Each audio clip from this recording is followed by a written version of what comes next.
পার্টিতে পিনপতন নীরবতা বিরাজ করছে। প্রত্যেকটা মানুষের নিঃশ্বাসের শব্দটা যেন ভয়ানক লাগছে। আদরের চিৎকারে সবাই এগিয়ে আসলেও রিদান আসেনি। সে এগোতে পারছে না। তার মনে হচ্ছে ভেতর থেকে হৃৎপিণ্ডটা কেউ খুবলে নিচ্ছে। পাঞ্চু দৌড়ে সিঁড়ি টপকে এসে আগন্তুক আক্রমণকারীকে ধরে ফেলে। চারপাশ থেকে গার্ডরা ঘিরে ধরে তাকে। আতায়েব দৌড়ে গিয়ে আদরকে নিজের কাছে নিয়ে আসে। হাতে ভালোই কেটেছে ছুরির আঘাতে। গলগল করে রক্ত পড়ছে হাত থেকে। আদর চোখ মুখ কুঁচকে আছে। হাতটা ব্যথায় শিরশির করছে। জ্বালাটা যেন একটু একটু করে বাড়ছে। তারিম ঝটপট ওদের নিয়ে ওপরে চলে গেল। এখানে থাকা নিরাপদ নাই। আবার কখন আক্রমণ হয় কে জানে। পার্টিতে আর একটা মানুষও নেই। সবাই নিজ নিজ বাড়ি চলে গেছে। যাওয়ার আগে গার্ডরা ভালো করে চেক করে নিয়েছে। এর মধ্যে 3 জনকে সন্দেহজনক মনে করে গোপন কক্ষে নিয়ে এসেছে। রিদান সেভাবেই দাঁড়িয়ে আছে। নড়ার শক্তিটুকু তার মধ্যে নেই। চোখের সামনে শুধু আদরের হাত থেকে গলগল করে রক্ত পড়া চিৎকার কানে ভেসে আসছে বারবার। হাত দিয়ে কান চেপে ধরল রিদান। গগন কাঁপিয়ে চিৎকার করে উঠল। আতকে উঠল সবাই। আদরের ব্যান্ডেজ প্রায় শেষ। ফিনিশিংটা বাকি। রিদানের চিৎকারে আদর ভয় পেয়ে যায়। এটার ভয়ই সে পাচ্ছিল। দৌড়ে নিচে নেমে আসে। ওর দেখা থেকে তারিম, আতায়েব ওরাও নেমে আসে।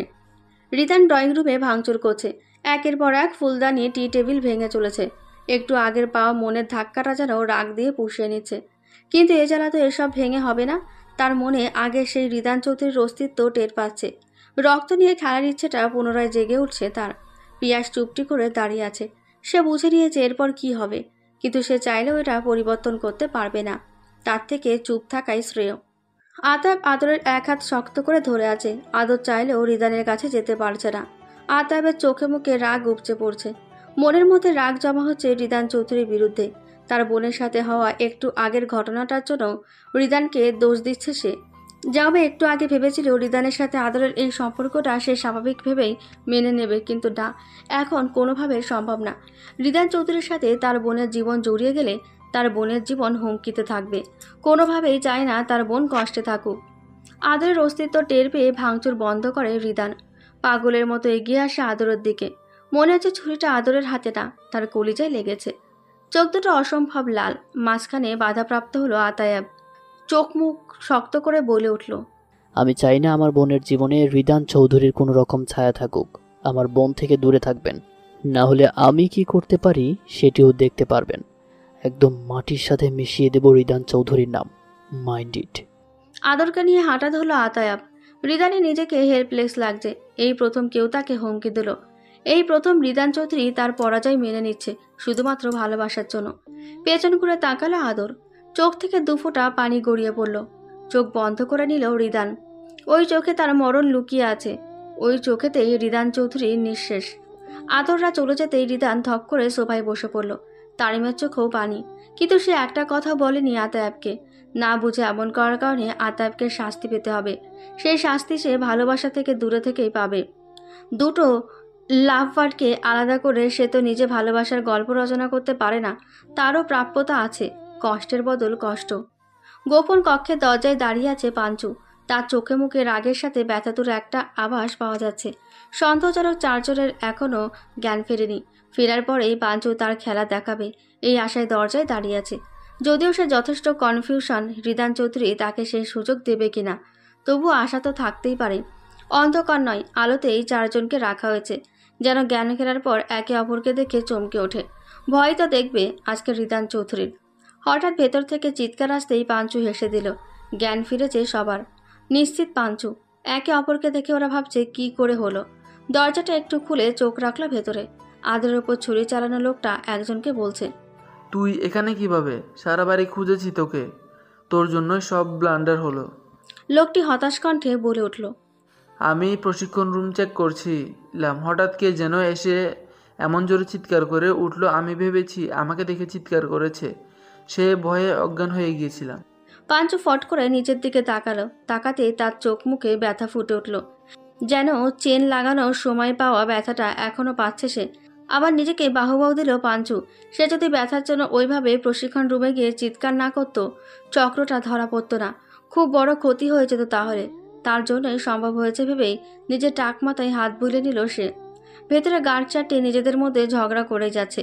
কে কার দোষ কাকে দিতে পারবে তারা ভুলে গেছে যে রিদান চৌধুরীর হাতে পড়েছে তারা। প্রাণ পাখিটা ওড়ার অপেক্ষা শুধু। হঠাৎই পায়ের ফটফট শব্দে পাঞ্চু দরজাটা ঠাস করে অফ করে দিল। সোজা হয়ে দাঁড়িয়ে রইল। এই হাঁটা তার বসের, সে চেনে। গোপন রুমের সামনে পাঞ্চুকে দেখেও রিদান কিছু বলল না, সে বলার মধ্যেই নেই। দরজাটা খুলে ভেতরে ঢুকে গেল। পেছনে পাঞ্চুও গেল। পিয়াস দরজায় এসে দাঁড়িয়েছে। আবার সেই রক্তের খেলা। অনেকদিন হলো দেখে না। ভালোই চলছিল তো, হঠাৎ করে কার মরার শখ হলো যে ঘুমন্ত নিষ্ঠুর রিদান চৌধুরীকে জাগিয়ে তুলতে হলো।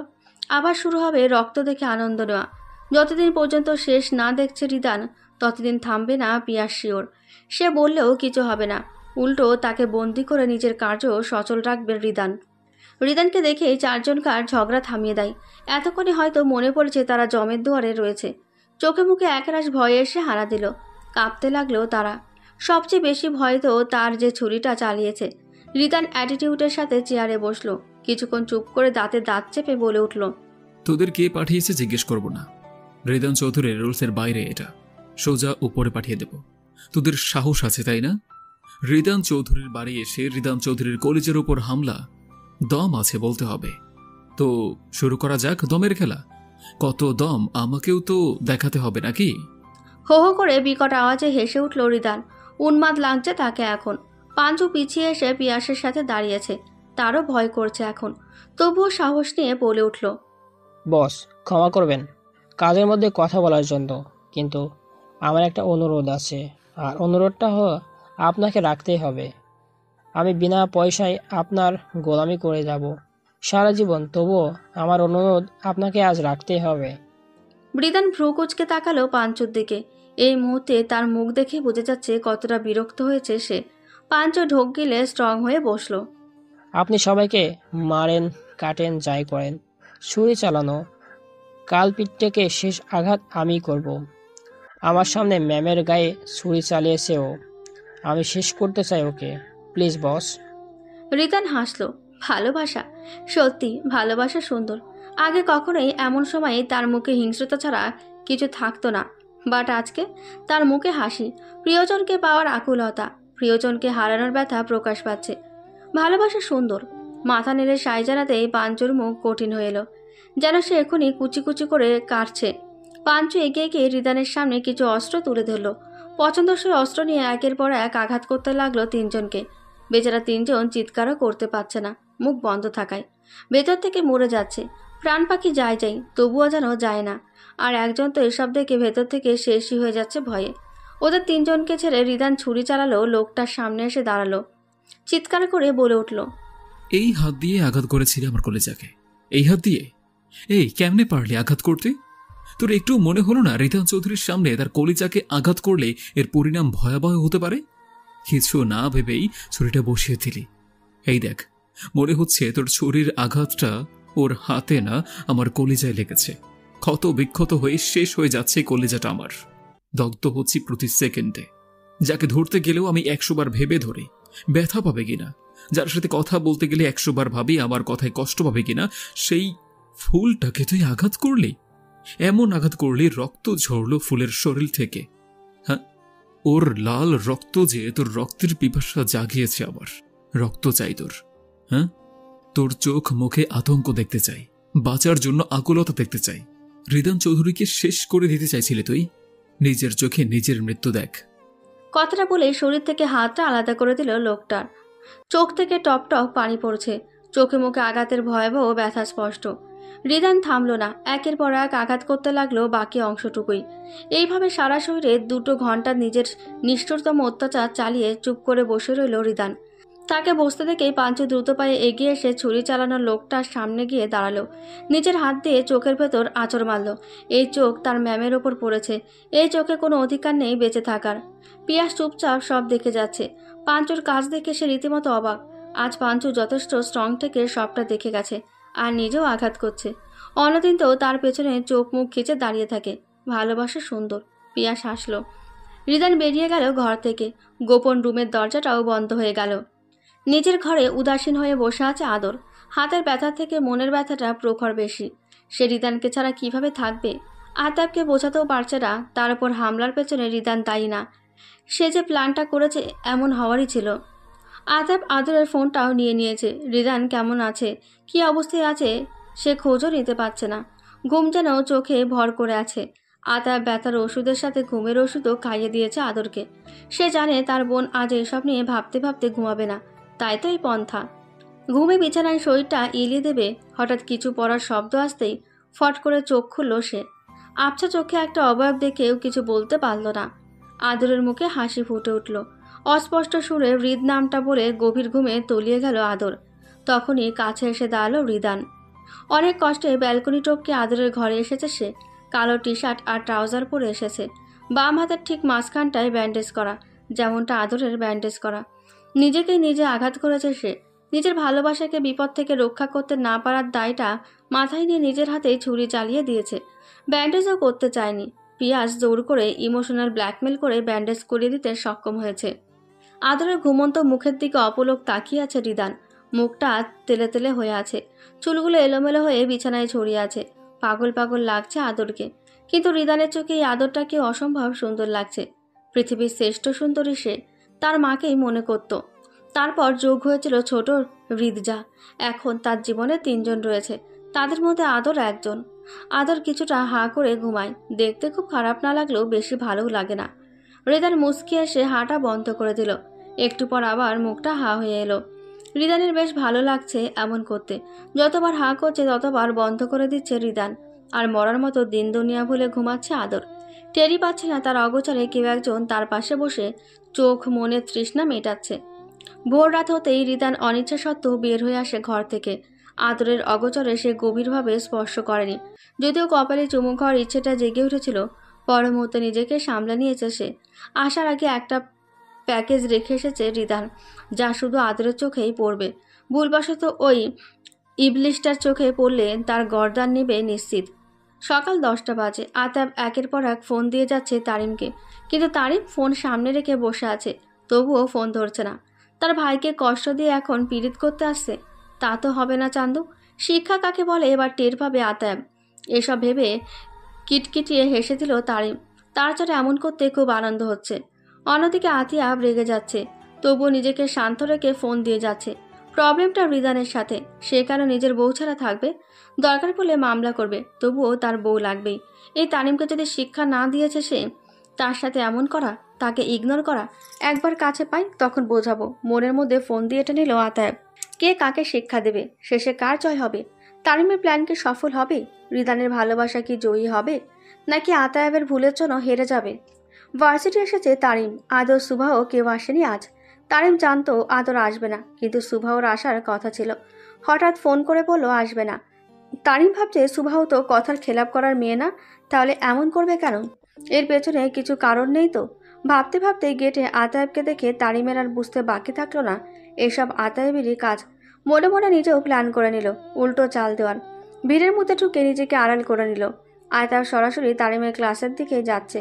হঠাৎ করে ভিড়ের মধ্যে একটা মেয়ের কথা শুনে তারিম রেগে ফুঁসে উঠল। মেয়েটি আতায়েবকে দেখে ক্রাশ খেয়েছে। তারিম আর সেখানে থাকতে পারল না। রেগে গেলে তার সব প্ল্যান ফ্লপ। চুপি চুপি ভার্সিটির পেছন দিয়ে রাস্তায় এসে দাঁড়ালো। বাড়ি ফেরার কথা ভাবছে না সে। সুভাকে একটা শিক্ষা দিতে ইচ্ছে করছে তার। বেস্টুর সাথে এমন করলো। রিক্সা নিয়ে সুভার বাড়ির দিকে রওনা হলো। নিজের শ্বশুর বাড়িতে হঠাৎ করে তারিমকে দেখে চমকে উঠল সুবাহ। তারিম স্বাভাবিকভাবেই সোফায় বসে শরবত গিলে যাচ্ছে। ফালাহর মা যত্ন করে খাওয়াচ্ছে তাকে। সুবাহ মাথা নিচু করে বসে আছে। তারিম খাওয়ার মাঝেই বলে উঠল, তুই আবার বেইমানি করলি আমার সাথে? হ্যাঁ, তো পীড়িত করে বলিস নাই, তার উপর আজকে এমন করলি। অল্পের জন্য ফেসে যাচ্ছিলাম আমি, কি হতো? সবটা প্ল্যান গন্ডগোল হয়েছে তো। এত কিছুর পরও যে আমার না হওয়া শ্বশুর বাড়িতে এসেছি, কই একটু যত্ন করবি? তা না করে মাথা নিচু করে অপরাধের মতো বসে আছিস, বলি লজ্জা করে না? তারিমের এমন কথায় ফালাহর মা হিহি করে হেসে দেয়। সুবাহ কটমট চোখে তাকিয়ে থাকে তারিমের দিকে। তারিম ভ্রু নাচিয়ে কিছু বলার জন্য মুখ খুলতে নেবে, সুবাহ ঝটপট তারিমের হাত ধরে নিজের ঘরে ঢুকে পড়ে। তারিম ঘরে ঢুকে হু হু করে হেসে বিছানায় শুয়ে পড়ে। কিছুক্ষণ পর বিছানা থেকে উঠেই বিচলিত কণ্ঠে বলে, এই না, এই বিছানায় শোয়া যাবে না। আল্লাহ, কি করতে যাচ্ছিলাম? আমার না হওয়া বিছানাটা এইখানেই, দুজনে রোমান্স করো তাই না? অথচ তোদের কিছু সময় পর বিয়ে করে জামাইকে ভালোবাসি বলতেই পারলাম না, হাই কপাল। ঢং করে সোফায় বসে পড়ল তারিম। শুভও দাঁড়িয়ে শুধু তারিমের কাণ্ড দেখছে। তাকে যে আজ তারিম জ্বালাতে এসেছে সে প্রথমেই বুঝতে পেরেছিল। তারিম আবার সোফা থেকে দাঁড়িয়ে গেল, মুখে হাত দিয়ে অবাক কণ্ঠে বলল, এই আবার ভুল করতে যাচ্ছিলাম, ছি। আমার না হওয়া সোফাটাই ভাইয়ার কোলের উপর বসে থাকো, তাই না? নট নট, এখানেও বসা যাবে না, আমি বরং দাঁড়িয়ে থাকি। সুভাও এবার বিরক্ত হলো। চোখ ছোট হয়ে এলো তার। সুভাওকে বিরক্ত করতে তারিমের তো অসম্ভব ভালো লাগছে। দেখ এবার কেমন লাগে। তাকে ভার্সিটিতে একা ফেলে এখানে সংসার করা হচ্ছে। আজকের দিনটায় মাটি করে দেবে সে ভেবেই একগাল হেসে সুভাওকে জড়িয়ে ধরল। বলে হঠাৎ করেই ছেড়ে দিয়ে বলল, এই আমি কোথায়? এইখানে থাকা যাবে না। এই তো আমার না হওয়া সেই ঘরটা। কি অলক্ষণী ব্যাপার। আর তুই তো আমার না হওয়া জামাইটার বউ। ছি। তোকে জড়িয়ে ধরে কি পাপটাই না করলাম। এ তো ঘোর পাপ। আল্লাহ আপনি মহান, হেল্পেস মি। আমাকে পরিশুদ্ধ করে দিয়ে আমি এই মুখ কাকে দেখাবো আমি। আর বলতে পারল না তারিম। তার আগে তার পিঠে ঝাঁটার বাড়ি পড়ল।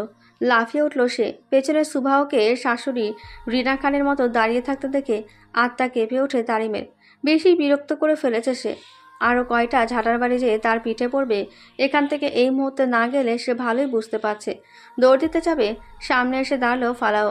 তারিম হা হেসে ফালাহর পেছনে দাঁড়িয়ে পড়ল। ফালাও তো এতক্ষণ দরজায় দাঁড়িয়ে সব কিছুই শুনেছে। তার বেশ হাসিও পাচ্ছে, কিন্তু বইয়ের যে রূপ দেখেছে হাসা মানেই ফাঁসা। তারিম যা ভেবেছিল তার কিছুই হলো না। সুভাও ঝাড়াটা রেখে বিছানায় বসলো, মুখ ভার করে বলে উঠল, তুই কেন এসব বলছিস আমি জানি। আমার কোনো দোষ নাই, সব দোষ তোর না হওয়া জামাইটার।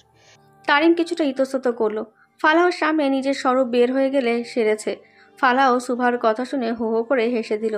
দুজনের চোখই এখন তার ওপর। হয়তো ভাবছে হাসির কি হলো। হাসি থামিয়ে ফালাহ বলল, আমার কোনো দোষ নাই, সব দোষ তোমার জামাইয়ের।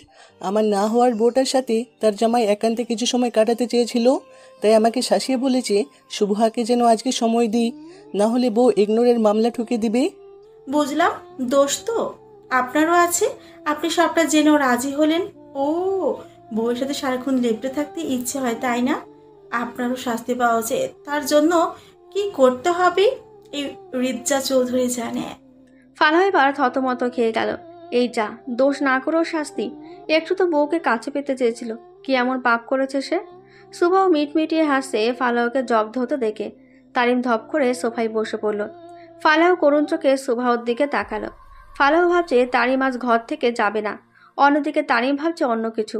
কিছুক্ষণ ভেবে আবেগী কণ্ঠে বলে উঠল, শুভু, চল আদুকে দেখে আসি। বাড়িতে একা একা কি করছে কে জানে। ওই ইবলিসটা তো এখনো ভার্সিটিতে আমাকেই খুঁজে চলেছে। বুঝে শিক্ষা হয়েছে, এইবার বুঝবে এই রিজ্জাজ চৌধুরী কে। এখন আমি সম্পূর্ণ রিজ্জাজ চৌধুরী, যে তার ভাইয়ের ভালোবাসার জন্য সংগ্রাম করে যাচ্ছে। এই সংগ্রাম চলতেই থাকবে। দরকার পড়লে হরতাল, ধর্মঘট, অবরোধ, অনশন সব করব, তবু পিছিয়ে যাব না। আমার দাবি মানতেই হবে। তারিম যেন রিদানের বোন রিজ্জার ক্যারেক্টারে ঢুকে গেছে। এ যেন বিপ্লবী কণ্ঠস্বর। রিদান চৌধুরী ছুরি চালায়, এ চালাচ্ছে কথার বুলি। ফালাহ ও সুভাও হা করে তারিমের কথা শুনে যাচ্ছে। তারিম এক পলক ওদেরকে দেখে নিয়ে স্বাভাবিক হয়ে আবার নরম কণ্ঠে বলল, চল না শুভু, আদুর খুব ভালো লাগবে আমাদের দেখে। কত বড় একটা ঘটনা ঘটে গেছে ওর সাথে। আমরা গেলে কিছুটা সময় ভালো কাটবে ওর। ফোনও তো নিয়ে নিয়েছে ইবলিসে। তারিমের সম্মোহিনী কথায় সম্মোহিত হয়ে সুভার মুখটাতেও দুঃখী দুঃখী ভাব এসে গেল। আহারে, তারিম তো ঠিকই বলেছে। মেয়েটা সারাদিন একা একা কি করবে? তারা বেস্ট ফ্রেন্ড। এই সময়ে পাশে থাকা তাদের বন্ধুত্বজনিত কর্তব্য ভেবে 3 পিস নিয়ে ওয়াশরুমে ঢুকে গেল। সুভাও যেতেই ফালাহর গলা টিপে ধরল তারিম। ফালাহ চোখ বড় বড় করে তাকিয়ে আছে। তারিম কিটমিটিয়ে হেসে বলল, ভালো হয়েছে না? বউর সাথে রোমান্স করবেন? করাচ্ছি না? এখন ঘরে একা একা বসে কলবার সাথে রোমান্স করেন? আমার ভাইকে কষ্টদার ফোন দিয়ে এটেছে ওই আতাইব তাজিন ইতিহাস। নিজেও টের পাবে। ইটস তারিম, ও নটস, ইটস রিজ্জা চৌধুরী। ভাব নিয়ে ঘর থেকে বের হয়ে এলো তারিম। ফালাহ এখনো অবাক হয়ে তাকিয়ে আছে। এ যেন অন্য তারিমকে দেখছে সে। আগে তারিম কখনোই এমন ছিল না। এখন তো কিলার কিলার লুক নিয়ে থাকে। রিদান চৌধুরীর বাতাস পেয়েছে বলে কথা। বড় করে শ্বাস নিল ফালাহ। আহা কষ্ট। বন্ধুকে সাহায্য করে নিজে ফায়দা লুটাতে চেয়েছিল, আর এখন বন্ধু তো ছ্যাঁকা খেলোই, সাথে তাকেও ছ্যাঁকা খেয়ে আহমক হয়ে বসে থাকতে হচ্ছে। সুভাও রেডি হচ্ছে খুশি মনে। ফালাহ দিকে তাকাচ্ছে না একটু। ফালাহ অসহায় চোখে সবটা দেখে যাচ্ছে। সুভাও রেডি হয়ে ঘর থেকে বের হতেই দেখতে পেল তারিন তার শাশুড়ির সাথে জমিয়ে আলাপ করছে।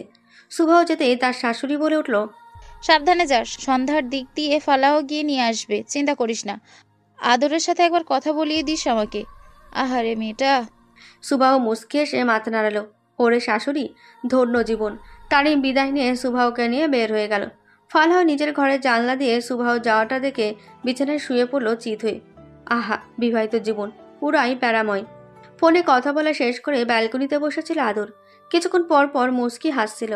হঠাৎ নিজের ঘরে তার দুই বেস্টুকে দেখে অবাক হয়ে সে তার চেয়ে বেশি খুশি হয়। আনএক্সপেক্টেড ছিল। তারিম সুভাহ আদরকে মুচকি হাসতে দেখে ঠোঁটে দুষ্টু হাসি এনে ভ্রু নাচাতেই আদর লজ্জায় মাথা নিচু করে নেয়। ভাবতে থাকে সকালের কথা। সকালে ঘুম থেকে উঠে হঠাৎ করে রাতের কথা মনে হয় আদরের। আবছা ছায়াটা যে কখন টের পাচ্ছে মনে হয় কি এসেছিল, এত ঘুমি বাসলো কি করে তার চোখে। ভাবতে ভাবতে ওয়াশরুমে ঢুকে পড়লো ফ্রেশ হতে। বাম হাত নাড়তে কষ্ট হচ্ছে, ব্যথাটা একটু কমলো, পুরোটা যায়নি। ওয়াশরুমের দরজা খুলে ভেতরে প্রবেশ করতে চোখ পড়লো একটা শপিং ব্যাগ। কৌতূহল হয়ে এগিয়ে গেল সে, ব্যাগটা হাতে নিয়ে আবার ঘরে চলে আসলো। কি হতে পারে ব্যাগটাতে? ভেতরে জিনিসটা বের করতে আদরের মুখ হাঁ হয়ে গেল। IPhone new? তার তো আছে। সাদা চিরকুটে লেখা, ঝটপট হাতে তুলে নিলাম। অবাক হয়েছ আন্ডা বাচ্চা? তোমার থেকে দূরে থাকা সম্ভব না, লুকিয়ে রেখো, কথা হবে। আই নিড ইউ পাখি। আদরের ঠোঁটের কোণে হাসি ফুটে উঠল। রাতে আবছা ছায়াটা যে তার ক্যাবলা বিটেছিল বুঝতে পেরে আনন্দিত হলো সে। বক্সটা লুকিয়ে রেখে ফ্রেশ হয়ে এলো।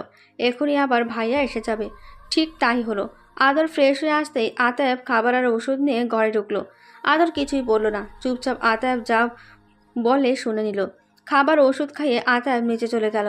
আদর অপেক্ষা করতে থাকে আতায়েবের যাওয়ার। ঠিক আধা ঘন্টা পর আতায়েব বাড়ি থেকে বের হয়। তখনই ফোনটা অন করে ফোন লাগাই হৃদের নম্বরে। সেই থেকে যে কথা বলে যাচ্ছে, কলিং বেলের শব্দে ফোন রেখে ব্যালকনিতে বসে আদর। আদরকে ভাবনার জগতে হাসতে দেখে তারিম সুভাও জোরে হেসে ওঠে। আদরের কাছে সবটা শুনে ওরা এটা ওটা বলে আদরকে লজ্জা দেওয়ার চেষ্টা করলেও তেমন লাভ হয়নি। আদরের লজ্জাটা আবার একটু কম। সারাটা দিন অনেক ভালো কেটেছে আদরের। প্রিয় মানুষটা হঠাৎ করে চমক দেওয়া, কথা বলা, দুই বেস্টুর আগমনে আদর যেন ভুলেই গেছে কালকের হামলার কথা। অন্যদিকে রিদান এত কিছুর মাঝেও আদরের সাথে কথা বলতে পেরে মহা খুশি। গুনগুনিয়ে গান করছে, হাঁটার তালে তালে নাচছে। এ যেন অন্য রিদান। আগের রিদান চৌধুরী ডেনে ডুবে গেছে। পাঞ্চু তো বসের আচরণে বারবার টাকলা মাথায় হাত বোলাচ্ছে। তার মনে এখন অন্য চিন্তা ঘুরছে। চিন্তাটাও বিশাল। মনের মধ্যে প্রেম পাচ্ছে তার। প্রেম করলে সে বসের মতো উড়ু উড়ু মন নিয়ে থাকতে পারবে, গুনগুনিয়ে গান গাইবে, ডিউটি করতে করতে হালকা নাচবে। জাস্ট ইয়ো ব্যাপার। প্রেমের কথা মনে পড়তেই প্রাঞ্চুর চোখে একটা মেয়ে ছবি ভেসে ওঠে। চিকচিক করে চোখ। আহা, কি সুন্দর মেয়েটা। শালীনভাবে চলাফেরা করে। তাকে দেখেও কেমন মুচকি হাসছিল। তাহলে কি সে ধরে নেবে মেয়েটির তাকে পছন্দ হয়েছে? ভাবতেই খুশিতে ভরে উঠল ভেতরটা। সেও প্রেম করবে।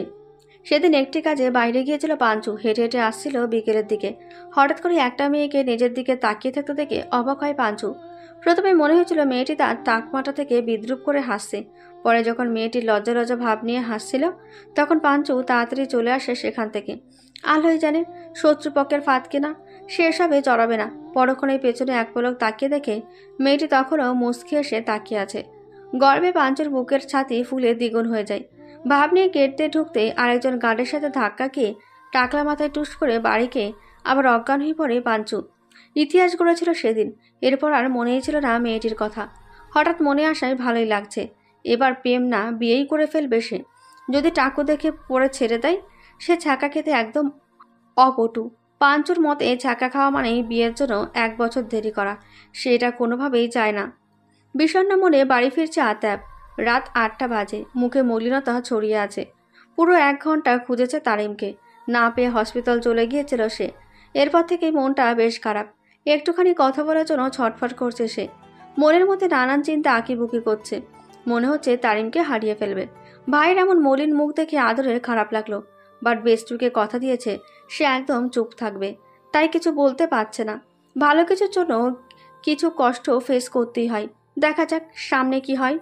আদরের মামা মামি এসেছে গ্রাম থেকে, সাথে পরশ রোহানি। অসুস্থতার খবর পেয়ে ছুটে চলে এসেছে তারা। গ্রাম থেকে আদরের পছন্দের বিভিন্ন রকম আচার, পিঠা, ফল সবকিছু নিয়ে সন্ধ্যা নাগাদ এসে পৌঁছেছে। বেশ কদিন থাকবে তারা। আদর তো আনন্দে আত্মহারা। মামির মাঝে সে মামা গন্ধ পায়। মামিও তো একজন মাটির মানুষ, দুনিয়ার সব ভালোবাসা যেন তার মধ্যেই ওপরওয়ালা ঢেলে দিয়েছে। তারা তো আদরের আসল মামা মামি না, আতাবের মামা মামি, তবুও এতটা দিন আদরকে ভালোবেসে আসছে। বুঝতেও দেয়নি আদর ওদের কেউ নয়, বরং সবসময় এটা বোঝাতে চেয়েছে আদর ছাড়া ওরা অচল। বিশ্রাম করছে সবাই। মাগরিবের নামাজ আদায় করে আদর ছাদে দাঁড়িয়ে আছে। ভালো লাগছে না হঠাৎ করে, মনটা কেমন করছে, মনে হচ্ছে আবার খারাপ কিছু হবে। হঠাৎ রাস্তায় চোখ যেতেই আদর ভয় পেয়ে গেল। কয়েকটা লোক আবছা আলোয় রিভলভার নিয়ে পায়চারি করছে, বারবার এদিক ওদিক তাকাচ্ছে। আদর এক দৌড়ে নিচে চলে গেল। এই ভয়টায় সে পাচ্ছিল। নিজের ঘরে ঢুকে দরজা বন্ধ করে হাঁপাতে থাকে আদর। ভয়ে হাত পা কাঁপছে তার। ভয়টা তাকে নিয়ে না, গ্রাম থেকে মামা মামি কাজিনরা এসেছে, ওদের কিছু হয়ে গেলে কী করবে মাথায় ঢুকছে না। রিদানের কথা মনে হতেই ফোন লাগালো, রিং হয়ে কেটে যাচ্ছে। ল্যাপটপে কাজ করছিল রিদান। কাল ইম্পর্ট্যান্ট একটা মিটিং আছে। ফোনটা বিছানায় পড়ে আছে, সেদিকে খেয়াল নেই তার। হঠাৎ কাজের মাঝে আদরকে দেখতে যাওয়ার ভূত মাথায় চাপলো। মামামি আসছে নিশ্চয়ই, মেয়েটা খুব খুশি। এখন কি যাওয়া ঠিক হবে ভেবেই সিসি ফুটেজ অন করলো আদরের বাড়ি। হঠাৎই আদরকে এতটা বিচলিত হয়ে কাউকে ফোন করতে দেখে চমকে ওঠে রিদান। ল্যাপটপটা পাশে রেখে ফোন খুঁজতে থাকে। কোথায় রেখেছে ফোন? কিছুক্ষণ খোঁজার পর বালিশের নিচে ফোনটা পেয়ে যায়। তখনও ফোনের ওপরে আন্ডা বাচ্চা নামটা জলজল করছে। ধরার আগেই কেটে গেল। 13টা মিসড কল উঠে আছে। রিদানের ভয় হলো। ফোন দেওয়ার আগেই আবার ফোন আসলো। ঝটপট ফোনটা ধরেই বলতে লাগলো, হোয়াট হ্যাপেন আন্ডা বাচ্চা? এমন করছো কেন? এতটা বিচলিত কেন তুমি? কি হয়েছে? প্লিজ সে। আদর জোরে জোরে নিঃশ্বাস নিয়ে বলে উঠল, রিদ আমাদের বাড়ির সামনে কারা যেন রিভলভার হাতে নিয়ে ঘুরছে, ভয় লাগছে আমার, প্লিজ সেভ আস রিদ, ওরা ক্ষতি করতে এসেছে, প্লিজ কাম রিদ, আমি বাঁচতে চাই আপনার সাথে, অনেকটা বছর একসাথে বাঁচতে চাই, আপনাকে ভালোবাসতে চাই, প্লিজ কাম রিদ। মাথায় হাত দিয়ে সোফায় বসে পড়ল রিদান। এর জন্য এমন করছে আদর? পরক্ষণে গার্ডের ওপর রাগ হলো তার। বলেছে লুকিয়ে পাহারা দিতে, রাস্তা দিয়ে ঘুরছে তারা, যার জন্য তার প্রেয়সী এমন করছে। এতটা ভয় পাচ্ছে। রিদান ফুস করে দম নিল, শান্ত স্বরে বলে উঠল, কুল ডাউন আদুপুরি, ওরা আমার লোক, গার্ড দিচ্ছে তোমাকে, রিস্ক আছে জানো তো, এতটা হাইপার হচ্ছে কেন? ভালো করে খেয়াল করবে না? আই এম সরি আন্ডা বাচ্চা, তোমাকে আগেই বলা উচিত ছিল, সুযোগই পাইনি। আদর কিছুক্ষণ চুপ করে রইল। কতটা ভয় পাচ্ছিল, পরক্ষণে ফুঁসে ভুলে উঠল, আপনাকে ক্যাপাবিলিটিস এমনি বলি?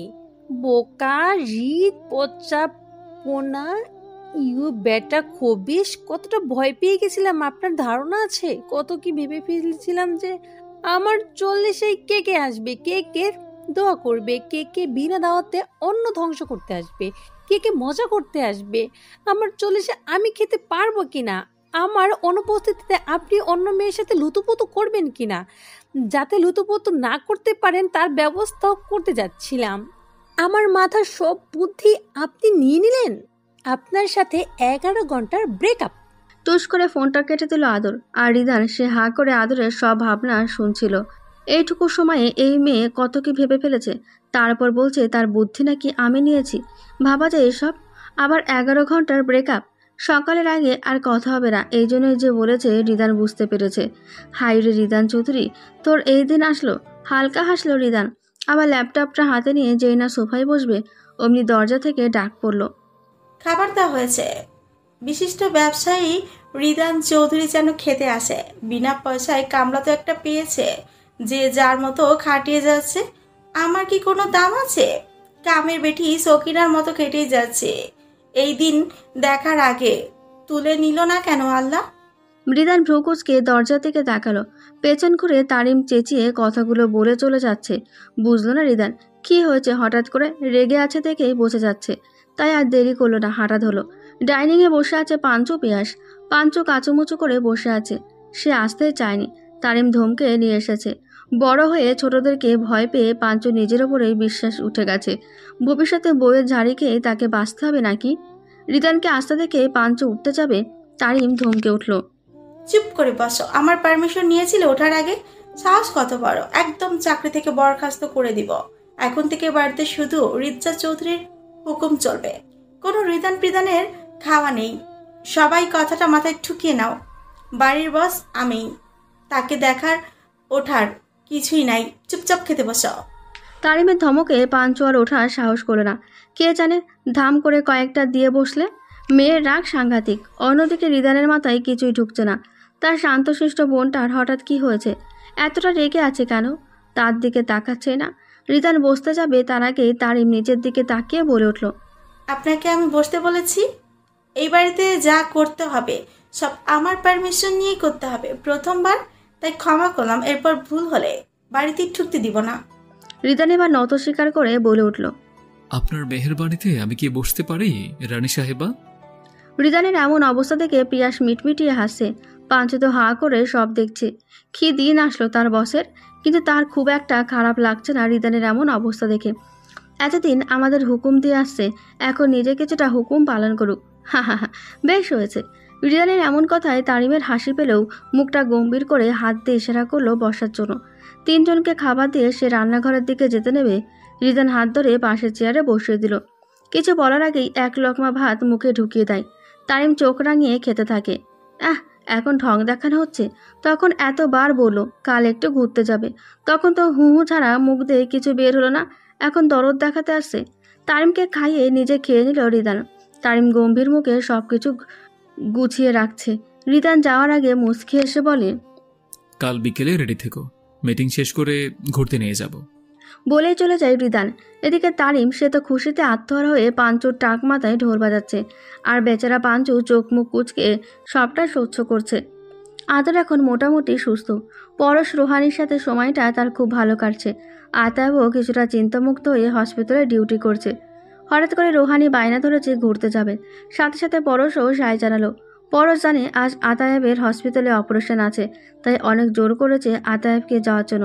মিথ্যে জোর আর কি। আতায়েব বোনের খুশির জন্য সায় দিলেও গার্ড নিয়ে যেতে বলেছে। আদরও না করেনি। তার জীবন এখন হুমকির মুখে, সে জেনেও তো ইগনোর করতে পারে না। বিকেল হতেই তিনজনে বেরিয়ে পড়ে। পরশ অনেক খুশি, কারণ আজ রাইসাও আসবে। অনেক দিন দেখা হয় না তাদের। মেসেজে টুংটাং কথা বলেই যাচ্ছে। আদরের মনটা হালকা খারাপ। রুহানি তারার জন্য রিদানকে বলেও যেতে পারছে না। পরে জানলে কেমন রিয়াক্ট করবে কে জানে। গাড়ি থামলো গ্রামের একটি ব্রিজের ওপর।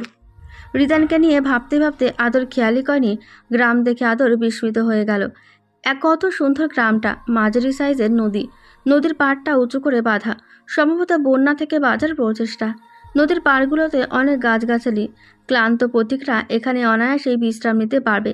কি স্নিগ্ধ বাতাস। ব্রিজটি নতুন দেওয়া হয়েছে দেখেই বোঝা যাচ্ছে। কিছুটা দূরে কয়েকটা দোকান দেখতে পেল আদর। আরও অবাক হলো সে, এখানে দোকান, খদ্দেরও আছে দেখছি। আদরের মনটাই ভালো হয়ে গেল এরকম পরিবেশে এসে। আদর নামতে নেবে রোহানি বাধা দিয়ে বলল, চুপচাপ বস, একটু পর নামতে হবে। আদর ভ্রু কুচকাল। গাড়িতে বসে থাকবে কেন? একটু অপেক্ষা করতেই আরও দুটো গাড়ি এসে ব্রিজের ওপর থামলো। রোহানি ধপ করে নেমে গেল। পরশ আগেই নেমে ছবি তুলছে, হাতে ক্যামেরা। আদর গাড়ি থেকে নেমে সামনে তাকাতেই বিস্ময়ে হা হয়ে গেল। কি দেখছে সে? রিদান এখানে? রিদানও তেমন। আদরকে এখানে এক্সপেক্টই করেনি সে। তার বুঝতে সময় লাগলো না সব তার বোনের কারসাজি। যাই বলুক, বোন একটা ঠিক কাজ করেছে। খুশিতে তারিমকে জড়িয়ে ধরল রিদান। তারিম তো হিহি করে হেসে দেয়। রিদানের পরনে সাদা পাঞ্জাবি, কালো সুতার কাজ করা। ঠিক আদরও সাদা লং গাউন পরেছে। তারিম আগে থেকে প্ল্যান করে রেখেছিল। এগিয়ে গেল রিদান। আদরের তো চোখ চিকচিক করছে খুশিতে। কি অসাধারণ লাগছে রিদানকে। এই প্রথম সে পাঞ্জাবিতে দেখছে। এর আগে দেখবে কেমন করে? রিদান শুধু পাঞ্জাবি তার বাবা মায়ের মৃত্যুবার্ষিকীতেই পড়ে, তাও চুপি চুপি। একসাথে হয়ে তারিম রোহানি চিল্লিয়ে বলে উঠল, সারপ্রাইজ! ওদের চিৎকারে পিয়াস পাঞ্চু কানে হাত দিয়ে চোখ ছোট ছোট করে চেয়ে থাকে। আর আদর রিদান তো একে অপরের দিকে তাকিয়েই আছে। পরশ ছবি তোলা অফ করে এগিয়ে এসে রিদানের সাথে কথা বলে। পিয়াস দোকানের দিকে যাওয়ার তাড়া দিতেই পরশ বলে ওঠে, তোমার হাঁটতে থাকো, আমি একটু পর আসছি, রাইসা এখনো আসেনি। পরশের কথায় সায় দিয়ে ওরা হাঁটতে থাকে। রিদান আদরের ডান হাতটা নিজের বাম হাতের মুঠোয় নিয়ে হাঁটছে। বাম হাত ধরেনি যদি ব্যথা পায়, খুব সতর্ক সে। পিয়াস বারবার রুহানির দিকে তাকাচ্ছে। সে তারিমের সাথে হেসে হেসে কথা বলছে। পিয়াসের কেন জানি মেয়েটাকে বেশি ভালো লেগেছে। হঠাৎ করে রুহানির ফোন আসায় সবাই চুপ হয়ে যায়। ফোন ধরে কানে তুলতেই অপর পাশের কথা শুনে রুহানি রেগে বলে ওঠে, র্যাগিং করেছে মানে? প্রপোজ রিজেক্ট করেছে বলে র্যাগিং দিবে? দাঁড়া, কালকে আসছি ভার্সিটি, কয়েকদিন ছিলাম না, ক্ষমতা হাতে পেয়ে গেছে। ওই মাইন্ডকারে যদি কাল ভার্সিটির সবার সামনে মেয়েদের মতো না কান্না করিয়েছি, আমার নাম রোহানি ইসলাম না। রুহানির কথায় আদর হাসলো। সে ভাবছে কাল ছেলেটার কি হবে, কেন যে সেদে সেদে মানিজ্জত খোয়াতে আসে কে জানে। পিয়াস তো চরম লেভেলের শকড। এই মেয়েকে তো সে শান্তশিষ্ট ভেবেছিল, এ তো পুরাই আগুন। না পিয়াস না, আর এগোস না, সাবধান, এই মেয়ে জীবনে আসলে জীবন তেজপাতা হয়ে যাবে। রোহানির কথা শুনে রিদান বুঝলো কোনো ঝামেলা হয়েছে, তাই বলল, একা একা ঝামেলা করতে চেও না, কাল পাঞ্চ গিয়ে ছেলেটাকে দেখে নেবে। হাজার হোক, আমার সার্ভিস পাওয়া তোমার শালীগত অধিকার। রিদানের কথাই রোহানি জোরে হেসে দিল। ভাব নিয়ে বলে উঠল, আরে না চিচু, এসব আমার 5 মিনিটের কাজ। বেশ নামডাক আছে ভার্সিটিতে, এক নামে চিনি সবাই, ভয় থরথর করে কাঁপে। আমি সামনে নিতে পারবো। রোহানির কনফিডেন্সে রিদান হাসলো, কথা বলল না। আর পিয়াস তো ক্রাশ নামক বাঁশটা আবার খেলো। না, তার মায়ের জন্য এমন একটা বৌমাই লাগবে, যেমন মা তেমন বউ হবে। বউ শাশুড়ি খাপে খাপ। দোকানের দিকে এসে পৌঁছেছে ওরা। বেশ ভালো পরিবেশটা। কিছু কিছু ছেলে মেয়ে সময় কাটাচ্ছে নিজেদের মতো। একটা ছোট পার্ক সাইটও বলা চলে। চায়ের দোকান, ফুচকা, ঝালমুড়ির দোকান, আইসক্রিমের দোকান, কসমেটিক্সের দোকানও আছে। আদর তো লাফিয়ে উঠলো এসব থেকে। রুহানি দৌড়ে গিয়ে ফুচকা অর্ডার দিল। আদরের ঝালমুড়ি খুব পছন্দ, ফুচকা অতটাও পছন্দ না, তবুও খুব একটা খারাপ লাগে না। রুহানি দোকান থেকে চেঁচিয়ে বলে উঠল, আজ তোমার পকেট ফাঁকা করে ছাড়বো চিচু। রিদান হাসলই। কতই খাবে আর। রিদান আর আদর ঘাসের উপর বসেছে, কথা বলছে আর হাসছে দুজনে। এর মধ্যে পাঞ্চু 2 প্লেট ঝালমুড়ি এনে দিতেই আদর লুফে নিয়ে খেতে শুরু করেন। প্রথমে টের না পেলেও কয়েক চামচ খাওয়ার পর যখন ঝালে চোখ মুখ লাল হয়ে যায়, তখন খাওয়া থামিয়ে দেয় আদর। একদম ঝাল খেতে পারে না সে, এতটা ঝাল হবে ভাবেনি। রিদান একটু একটু করে খাচ্ছে, সে ভালোই ঝাল খেতে পারে। প্রথমে নাক ছিটকালেও আদরের খাওয়া দেখে লোভ সামলাতে পারেনি। মুখে দিতেই নিজেরাও ভালো লাগে। হঠাৎ আদরকে খাওয়া থামিয়ে হাঁপাতে দেখে ফট করে আদরের দিকে তাকায় রিদান। আদরের চোখ মুখ লাল দেখে ভয় পেয়ে যায়, চেঁচিয়ে পানি আনতে বলে। পাঞ্চু সবাইকে দিয়ে কেবল একটা ফুচকা মুখে দিচ্ছিল, বসের চাচানোতে তেঁতুলের পানি শার্টে পড়ে শার্ট ভিজে যায়। সেদিকে না তাকিয়ে পানি নিয়ে দৌড়ে এগিয়ে যায়। ঢকঢক করে পানি গেলে আদর। ঝাল একটু কমলেও রিদানের রাগ কমলো না। সব রাগ গিয়ে জমা হলো ঝালমুড়িওয়ালার ওপর। রেগে গিয়ে বলে উঠল, ঝাল দিতে বারণ করা হয়েছিল না? এত ঝাল দিয়েছে কোন সাহসে? হ্যাঁ, ঠিকভাবে বানাতে পারে না, স্টুপিড। ঝালমুড়িওয়ালার মুখটা মলিন হয়ে যায়। আদরেরও খারাপ লাগে। এগিয়ে গিয়ে রিদানের হাত ধরে অন্যত্র নিয়ে আসে। পিয়াস গিয়ে লোকটাকে সরি বলে, সাথেও বলে রিদান পাগল। পাঞ্চু তো পিয়াসের কথাই হেসে খুন। লোকটার মন ভালো করার জন্য পিয়াস রিদানের নামে উল্টোপাল্টা বলে যাচ্ছে। একবার যদি রিদান জানতে পারে পিয়াসের কি হবে আল্লাহই মালুম। লোকটাও হেসে তাই একসময়। রুহানি সবটা থেকে ফুচকা খেতে খেতে ব্যাপারটা বেশ ভালো লাগে তার। আদর গম্ভীর মুখে রিদানের দিকে তাকিয়ে আছে। রিদান মাথা নিচু করে আছে, মনে হচ্ছে বেশ ভয়ে আছে। আদর শান্ত সুরে বলে উঠল, আপনি জানেন ওনারা কত কষ্ট পেয়েছে? বল হতেই পারে তাই বলে এমন করবেন? আপনারা এমন করেন বলে ওনারা ভাবে গরিব বলে ওনাদের সাথে এমন করা হয়। সব ধনীদের এক ভাবে ওনারা। এরপর এমন করলে আপনার খবর করে দিব। যাওয়ার সময় সরি বলবেন। এমন পাগলামি করার মানে আছে? আদরের কথায় মুগ্ধ হয় রিদান। সে এমন কখনোই ভাবেনি। আদরের ভাবনা সত্যি আলাদা। আদরের চোখের দিকে তাকিয়ে বলে ওঠে, আমি প্রেমে পাগল, তাই পাগলামি করি। উন্মাদনা ছাড়া পাগলামি বুঝতে পারি না, কারণ আমি ব্যাকুলতায় উদাসিত কবিতা রচনা করতে পারি না। আমি কবি নই, প্রেমিক। আমি এক ভয়ঙ্কর পাগল প্রেমিক, যার সূচনা হয়েছিল তুমিতে। তেমনি তোমার ভূমিকাতেও আমি, উপসংহারেও আমি। উপসংহারের শেষটাও হবে আমাকে ঘিরে, শুধুই আমি। গধূলি বিকেল শুরু। সূর্যটা এখনো হালকা তেজ দিচ্ছে। এই গরমে সূর্যটা আকাশ ছেড়ে যাওয়া চিন্তাও করে না। মনে হয় আকাশকে তার তেজ দিয়ে আষ্টে পৃষ্ঠে জড়িয়ে আছে ভালোবাসায়। কিন্তু এই ভালোবাসা তো ক্ষণস্থায়ী। সূর্যকে আকাশের বুক থেকে চলে যেতেই হবে। চাঁদের আগমন ঘটবে আবার এই আকাশের বুকেই। সেই অভিযোগ, সূর্য যেন নিজের রাগ দিয়ে প্রকাশ করছে, যার ফল ভোগ করছে মানবজাতি। কিছু ভালোবাসার জন্য হয়তো অন্যকে ফল ভোগ করতে হয়। ভালোবেসে কষ্ট পেয়ে নিজেকে ধরিয়ে রাখার চেষ্টায় কিভাবে অন্যের ক্ষতি হয় বুঝেই আসে না। যার দৃষ্টান্তে স্থান পেয়েছে হিমেল খান। পুরো বাড়িতে হইচই লাগিয়ে দিয়েছে হিমেল। নিজের ভেতরকার ক্রোধ দ্বারা বাড়িটা মুহূর্তে নীরব নিস্তব্ধ করে দিয়েছে। তার মুখে এখনো বিড়বিড় শব্দে শোনা যাচ্ছে, আমি আদরকে চাই, আমার আদরকে এনে দাও, আমার আদরকেই লাগবে। আর কোনো মেয়ের জায়গা নেই আমার জীবনে। যে করেই হোক আমার আদরকেই চাই, খুন হয়ে হোক নয়তো খুন করে আমার আদরকেই লাগবে। হায়রে ভালোবাসা! এই যে কুল কিনারা মানে না, বাধা মানে না, কিন্তু অপাত্রে দান করলে দানটা তো ব্যর্থই হবেই। হিমেলের ভালোবাসাটাও ব্যর্থ। সে দুজন ভালোবাসার মানুষের মধ্যে এসে তাদের দুজনকে আলাদা করার চেষ্টায় আছে। ফ্ল্যাশব্যাক। দুপুরের মাঝ সময়টাতে আদর বসেছিল একটি পার্কে। পাশে তারিম সুবাহও বসে গল্প করছে। ভার্সিটি শেষে একটু ঘুরতে এসেছে তারা। আদর এখন পুরোপুরি সুস্থ। আনমনে ভেবে চলছিল রিদানের কথা। দিনগুলো কিভাবে চলে যাচ্ছে। ঘুরতে যাওয়ার 1 সপ্তাহ কেটে গেছে, অথচ আদরের কাছে মুহূর্তগুলো এখনো জীবন্ত লাগে। অনুভূতিটা তো জীবন্তই। এই 1 সপ্তাহে তেমন দেখা না হলেও রিদান আদরের খেয়াল নিতে ভোলেনি। প্রচণ্ড কাজের প্রেশার রিদানের। নিউ ডিলটা নিয়েই কাজ করছে। কাজের মধ্যেও হঠাৎ হঠাৎ ফোন করে আদর কি করছে, ঠিকমতো খাচ্ছে কিনা সব খোঁজ খবর নিয়ে আবার কাজে মনোযোগী হয়। হালকা রোমান্টিক কথা বলতেও ভোলে না। সত্যি রিদান চৌধুরী আজ ভয়ঙ্কর পাগল প্রেমিক হয়ে গেছে, শুধুই আদরের। ভাবছিল আর মুচকি হাসছিল আদর। তারিম সুবাহ কয়েকটা বাচ্চাদের সাথে কথা বলছে কিছুটা দূরে। হঠাৎ নিজের সামনে পুরুষালীর ছায়া দেখে বিচলিত হয় আদর। ছায়ার মানুষটা তার না। ফট করে মাথা তুলে অচেনা এক ছেলেকে ভ্রু কুঁচকায় আদর। কিছু বলে না, এটা যেহেতু পার্ক আসতেই পারে। অন্যমুখ হয়ে বসতেই আবার সেই লোকটা আদরের সামনে গিয়ে দাঁড়ায়। আদর এবার বুঝে যায় লোকটা তার কাছে এসেছে। দাঁড়িয়ে যায় সে। কপাল কুঁচকে গম্ভীর কণ্ঠে বলে ওঠে, নিশ্চয়ই আপনার আমাকে পছন্দ হয়েছে। পার্কে একটা সুন্দরী একটা মেয়ে বসে আছে, লাইন মারা যায়, তাই আপনি ঠিক লাইন মারতে এসেছেন, তাই তো? আগেই বলে দিচ্ছি, কাজ হবে না ভাই। এই পৃথিবীতে একজন বাদে সব যুবকই আমার কাছে ভাই হয়, তাই ভাই বলছি কি, প্লিজ লিভ। একবার যদি জানতে পারে আপনি তার সম্পদের উপর নজর দিয়েছেন, আল্লাহ মালুম কি হবে। আদরের কথায় লোকটির মুখ থেকে মুচকি হাসি সরে গম্ভীর হয়ে যায়। হঠাৎ করে নিচে বসে পড়ে। আবেগী কণ্ঠে বলে উঠল, প্রথম দেখায় ভালোবেসে ফেলেছি তোমায়। আমি জানি না কি আছে তোমার মধ্যে। তোমার ওই তেজি চাহনি ঘায়েল করে দিয়েছে আমায়।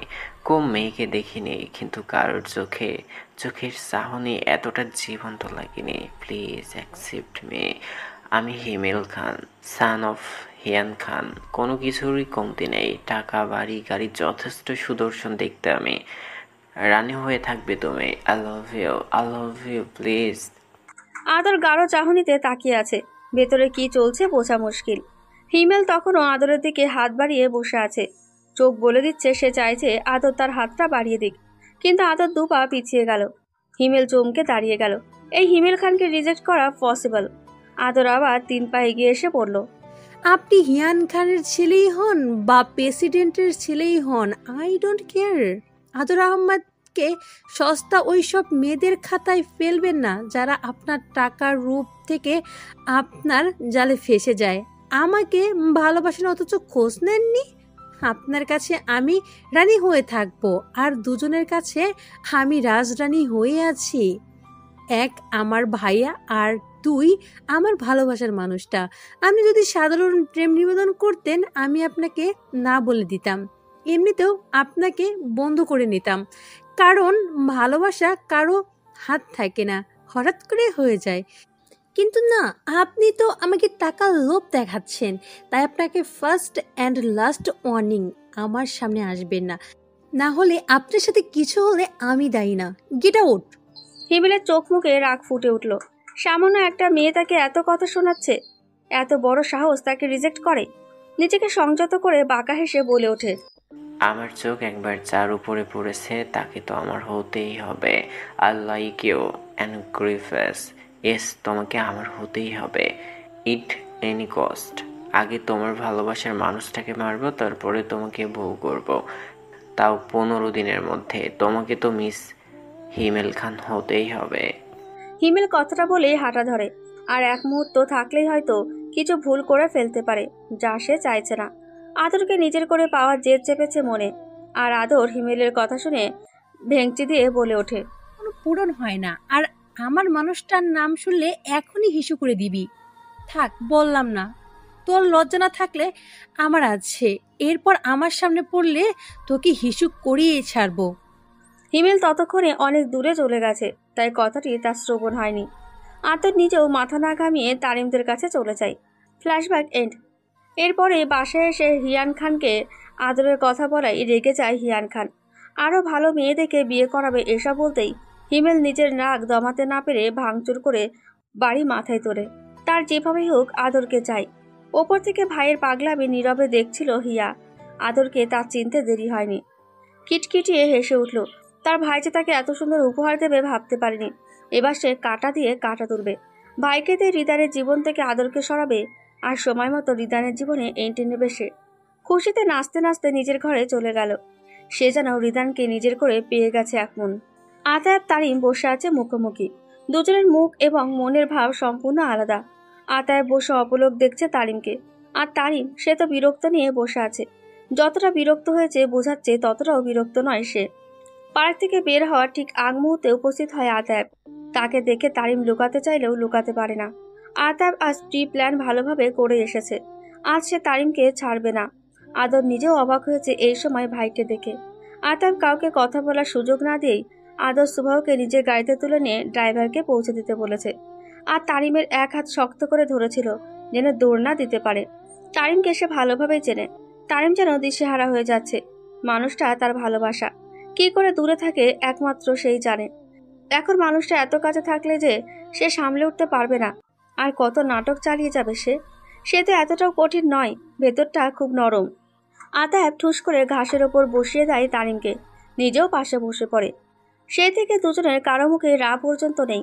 তারিমের খুব অস্বস্তি হচ্ছে, তাই কপট রেগে বলে উঠল, এসবের মানে কি মিস্টার ইতিহাস?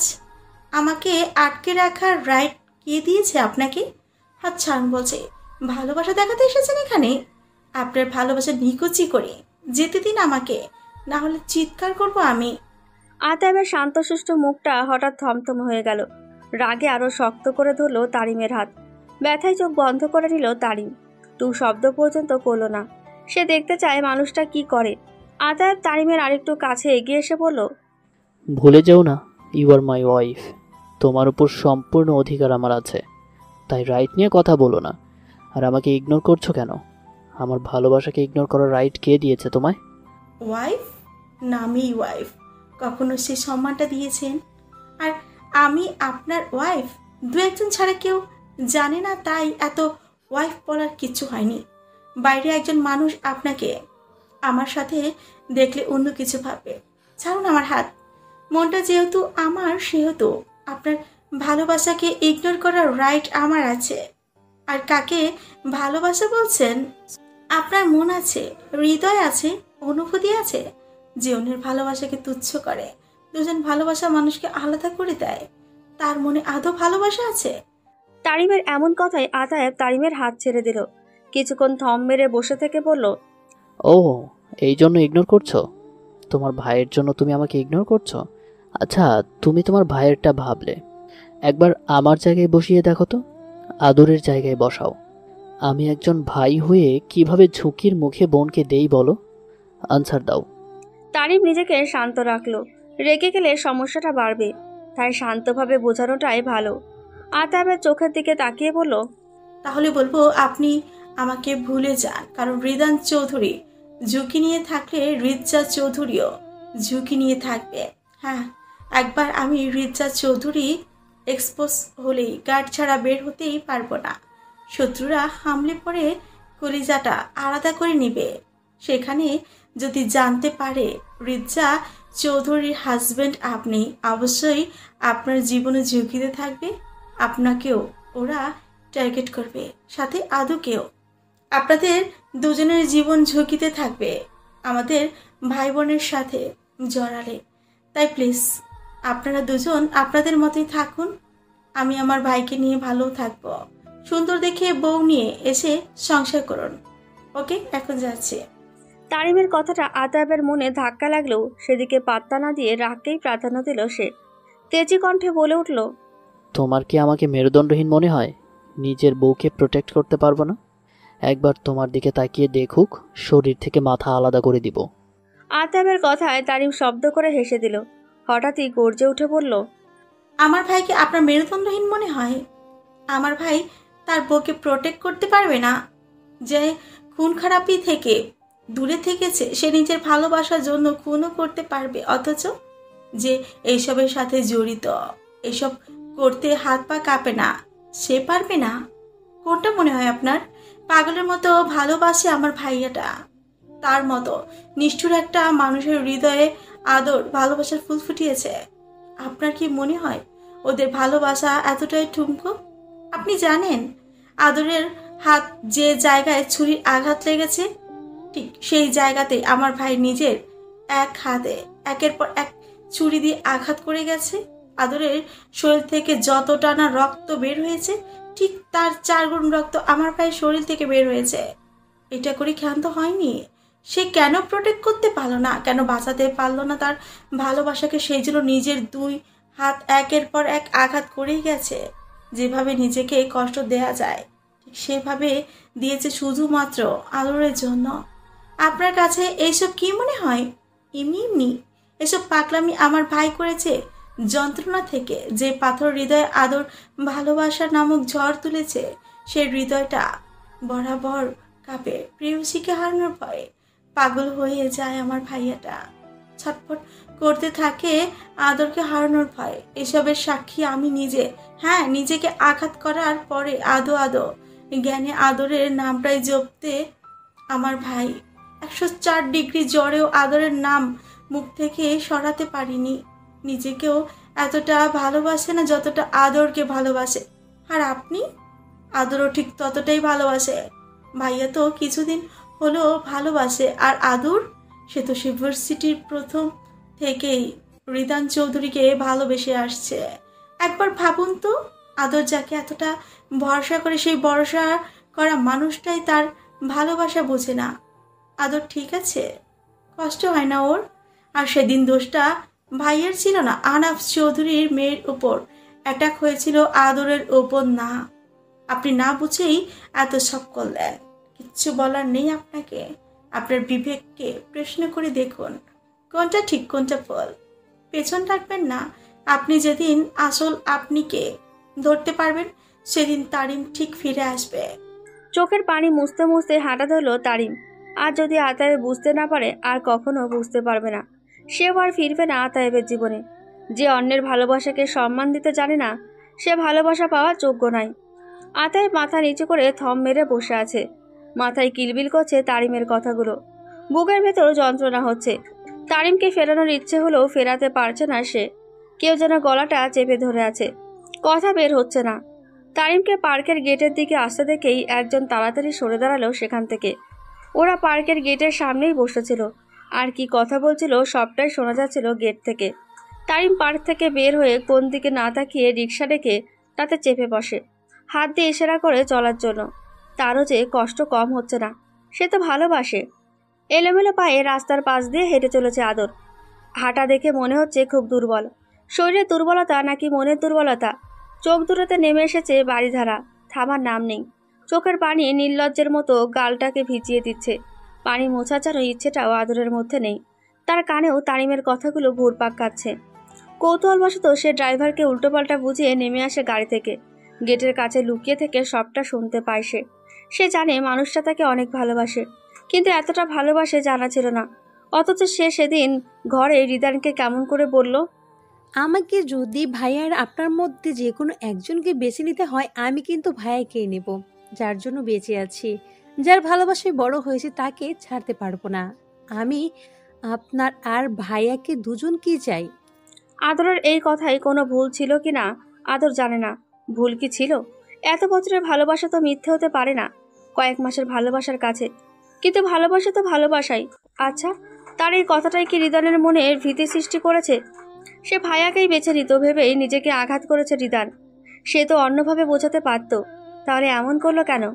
এসব ভাবতেই ডুকরে কেঁদে উঠল আদর। বসে পড়ল রাস্তায়, চিৎকার করে কাঁদতে ইচ্ছে করছে।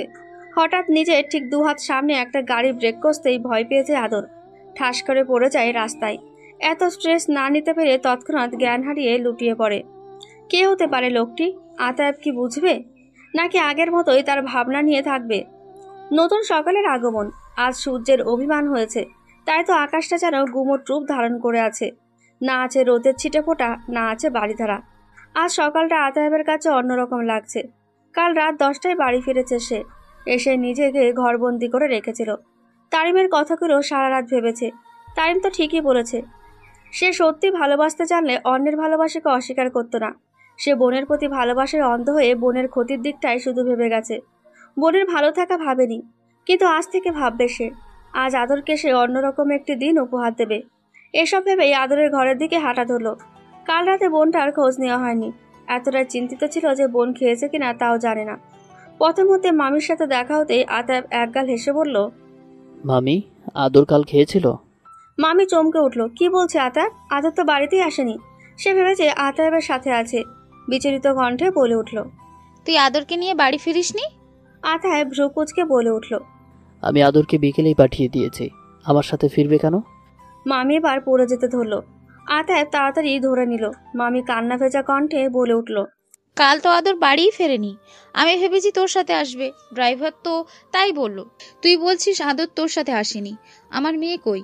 ও কোথায় চলে গেল? আল্লাহ মাবুদ, এখন কি হবে? কোথায় খুঁজবো? মামির চিৎকারে মামা, পরশ, রোহানি ওরাও চলে এসেছে। আদরের কথা শুনতেই মামা ধপ করে সোফায় বসে পড়ল। মেয়েটি কোথায় আছে কে জানে। দিন দুনিয়া তো ভালো না এখন। আতাব জলদি সুভাওকে ফোন দিল। কিচেনে ছিল সুভাও, সকালের ব্রেকফাস্ট বানাচ্ছিল। ফালাহ ঘরেই বসেছিল। সুভার ফোন বাজতেই সুভাওকে ডাক দিল, কিন্তু কোনো অ্যান্সার এলো না। ফোনটা নিয়ে কিচেনে গিয়ে সুভাওকে দিতেই সুভাও ফোন রিসিভ করে কানে ধরল। আতাবের কথা শুনে ব্যালেন্স হারিয়ে হাত থেকে ফোন পড়ে গেল। মুখ দিয়ে যেন কথাও বের হচ্ছে না। চারপাশ অন্ধকার দেখছে মনে হয়। কেন যে সে আদরকে কাল প্রশ্রয় দিল? মেয়েটার কোনো ক্ষতি হলো না তো? রাতে কোথায় যাবে মেয়েটা? শত্রুর অভাব নেই তো? ডুকরে কেঁদে উঠল সুবাহ। ফালাহ ততক্ষণে ফোন উঠিয়ে পুরো ঘটনা শুনে নিয়েছে। নিজেরও ভয় করছে। মাকে বলে রান্না সেভাবে রেখে সুবাহকে নিয়ে বেরিয়ে পড়ল। খুঁজতে হবে আদরকে। আতায়াব দিশেহারা হয়ে গার্ডদের খুঁজতে পাঠিয়েছে। এত বড় শহর, কোথায় খুঁজবে? কোন শত্রুর কবলে পড়লে বোনকে বাঁচাবে কিভাবে? বেরিয়ে গেল বাড়ি থেকে। পুলিশ কমপ্লেন করতে হবে। ইতিমধ্যে অনেকবার আদরের নম্বরে ফোন করা হয়েছে। ফোন সুইচ অফ বলছে। পরশ আতায়াবের সাথে গেল। রুহানি বাবা মাকে সামাল দিচ্ছে। হাসি খুশি পরিবারটাই নিমেষেই দুঃখ এসে গ্রাস করে নিল। আতায়াবের গাড়ি দেখেই ফালাহ পিছু নিল। সময় নষ্ট করা যাবে না দাঁড় করিয়ে। সুভাষ সেই কখন থেকে তারিমকে ফোন দিয়ে যাচ্ছে, ধরার নামই নেই। মরার মতো ঘুমাচ্ছে তারিম। কাল রাতে অনেকক্ষণ কান্না করেছে, তাই আজ উঠতে এতটা লেট হচ্ছে। রিদানের নম্বর তার কাছে নেই, তাই তাকে ফোন দিতে পারছে না। আল্লাহই জানে নিউজটা শুনলে রিদানের অবস্থা কি হবে। অন্যদিকে রিদান জগিং থেকে ফিরে বোনের ঘরে উঁকে দিয়েছে। এভাবে এলোমেলো হয়ে ঘুমাতে দেখে হালকা হাসলো। ডাকতে যাবে তার আগেই ফোনের দিকে চোখ যেতে দেখলো আলো জ্বলছে। কেউ ফোন দিচ্ছে। শুভু নাম থেকে ধরতে পারল সুবাহ। এতবার ফোন দিয়েছে। তারিমকে অনেকবার ডেকেও ওঠানো গেল না। তখন নিরুপায় হয়ে নিজেই রিসিভ করলো। ফোন রিসিভ হতেই সুবাহ আদরের খবর জানাতেই রিদান তেমন প্রতিক্রিয়া করলো না। কিছুক্ষণ পর বলে উঠল, বাড়ি ফিরে যাও, আদর সেফ আছে। মিস্টার ডক্টরকে বলো চুপচাপ থাকতে, লোক জানাজানি হলে সমস্যা হবে। সুবাহ চুপ করে রইল। তার মাথায় কিছুই ঢুকছে না। ফোন লাউডে থাকায় ফালাহও শুনছিল সবটা। তার বুঝতে বাকি নেই আদর কোথায়, রিদান জানে। আতাবের গাড়ি তার আগেই। মাথাটা বের করে পরশকে ডাক দিল ফালাহ। আতাবকে ডাকলেও শুনবে না সে জানে। পরশ ডাক শুনে গাড়ি থামালো। আতাব আদরের ফোনে ফোন করে যাচ্ছে। ফালাহ গাড়ি থামিয়ে দৌড়ে আতাবের কাছে গিয়ে দাঁড়ালো। আতাবকে উদ্দেশ্য করে বলে উঠল, আতু, আদর সেফ আছে, নো টেনশন। মিস্টার চৌধুরী বলল চুপচাপ থাকতে, লোক জানাজানি হলে সমস্যা হবে। বাড়ি চল, বাড়ি গিয়ে সব কথা হবে। আতাব চমকে তাকিয়ে রইল ফালাহর দিকে। একসময় চোখটা শান্ত হলো। চোখ থেকে দুফোঁটা পানি গড়িয়ে পড়ল। ফালাহ জড়িয়ে ধরল বন্ধুকে। বোনকে কতটা ভালোবাসে আতাব ফালাহ জানে। নিজের চোখ দিয়ে না দেখা অবধি যে সে শান্ত হতে পারবে এও জানে সে। তাই ভাবলো সব খবর জানতে রিদান চৌধুরীর কাছে যেতে হবে। আতাবও সায় দিল। পরশ ফোন দিয়ে বাড়িতে জানিয়ে দিল খবরটা। রোহানি বাবা মাকে বুঝিয়ে রেডি হয়ে নিল। তার শান্তি হচ্ছে না। আদরকে নিয়ে আসার পর থেকে চোখে চোখে রাখতো সে। পুতুলের মতো যত্ন করে বড় করেছে সবাই। আর আদর নিজেও রোহানিকে চোখে হারাতো। হঠাৎ এরকম খবর শুনে মাথা ঠিক থাকে? প্রায় আধা ঘন্টা পর আতায়েবরা রিদানের বাড়িতে এসে পৌঁছালো। রিদান ড্রয়িংয়ে বসেছিল। ওদের দেখে একটুও বিচলিত হলো না, বরং হাসলো। আতায়েব এসে রিদানের পাশে বসে পড়ল। রিদান এবার অবাক হলো। সে ভেবেছিল আতায়েব এসেই তার কলার ধরে কিছুক্ষণ ভাষণ দেবে, ঝাড়ি দিয়ে যখন ক্লান্ত হবে তখন চুপ মেরে যাবে, তখন সে আরও চেতিয়ে দেবে। ভালোই লাগে তার বড় শালাকে রাগিয়ে দিতে। আতায়েব আরও অবাক করে বলে উঠল, আদর কোথায় মিস্টার চৌধুরী? আমার বোন ঠিক আছে তো? ওর কিছু হয়নি তো? রিদান মুচকি হাসলো। আতায়েব মানুষটা খারাপ না, নিজের বোন না হওয়া সত্ত্বেও কতটা ডেসপারেট আত্মা বলে কথা। তখনই তারিম এসে উপস্থিত হলো সেখানে। সবাইকে একসাথে দেখে হাঁ হয়ে গেল সে। তার ওপর দুই শত্রুকে একসাথে বসে থাকতে দেখে মনে হচ্ছে সে অজ্ঞান হয়ে পড়ে যাবে। পেছন দিকে হেলে যেতে ধরতেই পাঞ্চু পেছনে এসে পিঠ করে দাঁড়ালো। তারিম পাঞ্চুর ঘাড়ে মাথা রেখে বলে উঠল, পাঞ্চু ভাইয়া, এইটা কি দেখছি আমি? আমি যা দেখছি তুমিও কি তাই দেখছো কি? রিদান হাসলেও আর কেউ হাসতে পারল না। চিন্তায় আছে তারা। তারিম পরিবেশটা হালকা বুঝে এগিয়ে এসে বলল, আচ্ছা কি হয়েছে? তোমরা এত সকালে এখানে? কিছু হয়নি, একটু পর সব ক্লিয়ার হবে। খিদে পেয়েছে না? কালকে রাতে কিছুই খাওনি। পাঞ্চু সবার খাবারের ব্যবস্থা করো। রিদানের এমন গাছাড়া ভাব দেখে ফালহা বুঝতে পারলো আদর ইজ ওকে। একটু হাত কাটাতেই যেরকম পাগলামি করেছিল সেখানে নিখোঁজের খবর শুনেও এতটা ইজি? হয়তো মাথায় কিছু চলছে। আতাব শুধু ভাবছে কখন বোনকে দেখতে পাবে। হঠাৎ করেই তারিম পড়ে উঠল, তোমরা সবাই আছো, কিন্তু আদু কোথায়? এই তো রোহানি আপু চলে আসছে। আর পিয়াজ ভাইয়া কই?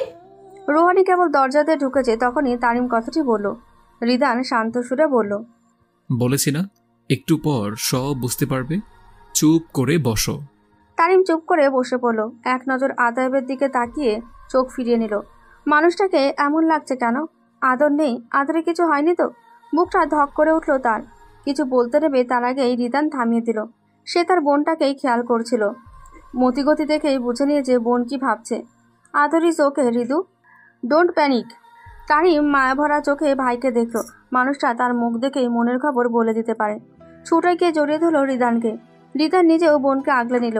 আতাব নিস্তেজ চোখে মুহূর্তটা দেখে গেল। তার বোনটাও তো তার বুকেই থাকতো, এখন কোথায়? সবাই খেলেও আতাব রিদানকে খাওয়ানো গেল না। আতাব যেভাবে বসে আছে সেভাবেই ছিল। আর রিদান ফোনে কী সব করে যাচ্ছে। ঠিক 20 মিনিট পরেই রিদানের বাড়ির সামনে একটি গাড়ি এসে থামলো।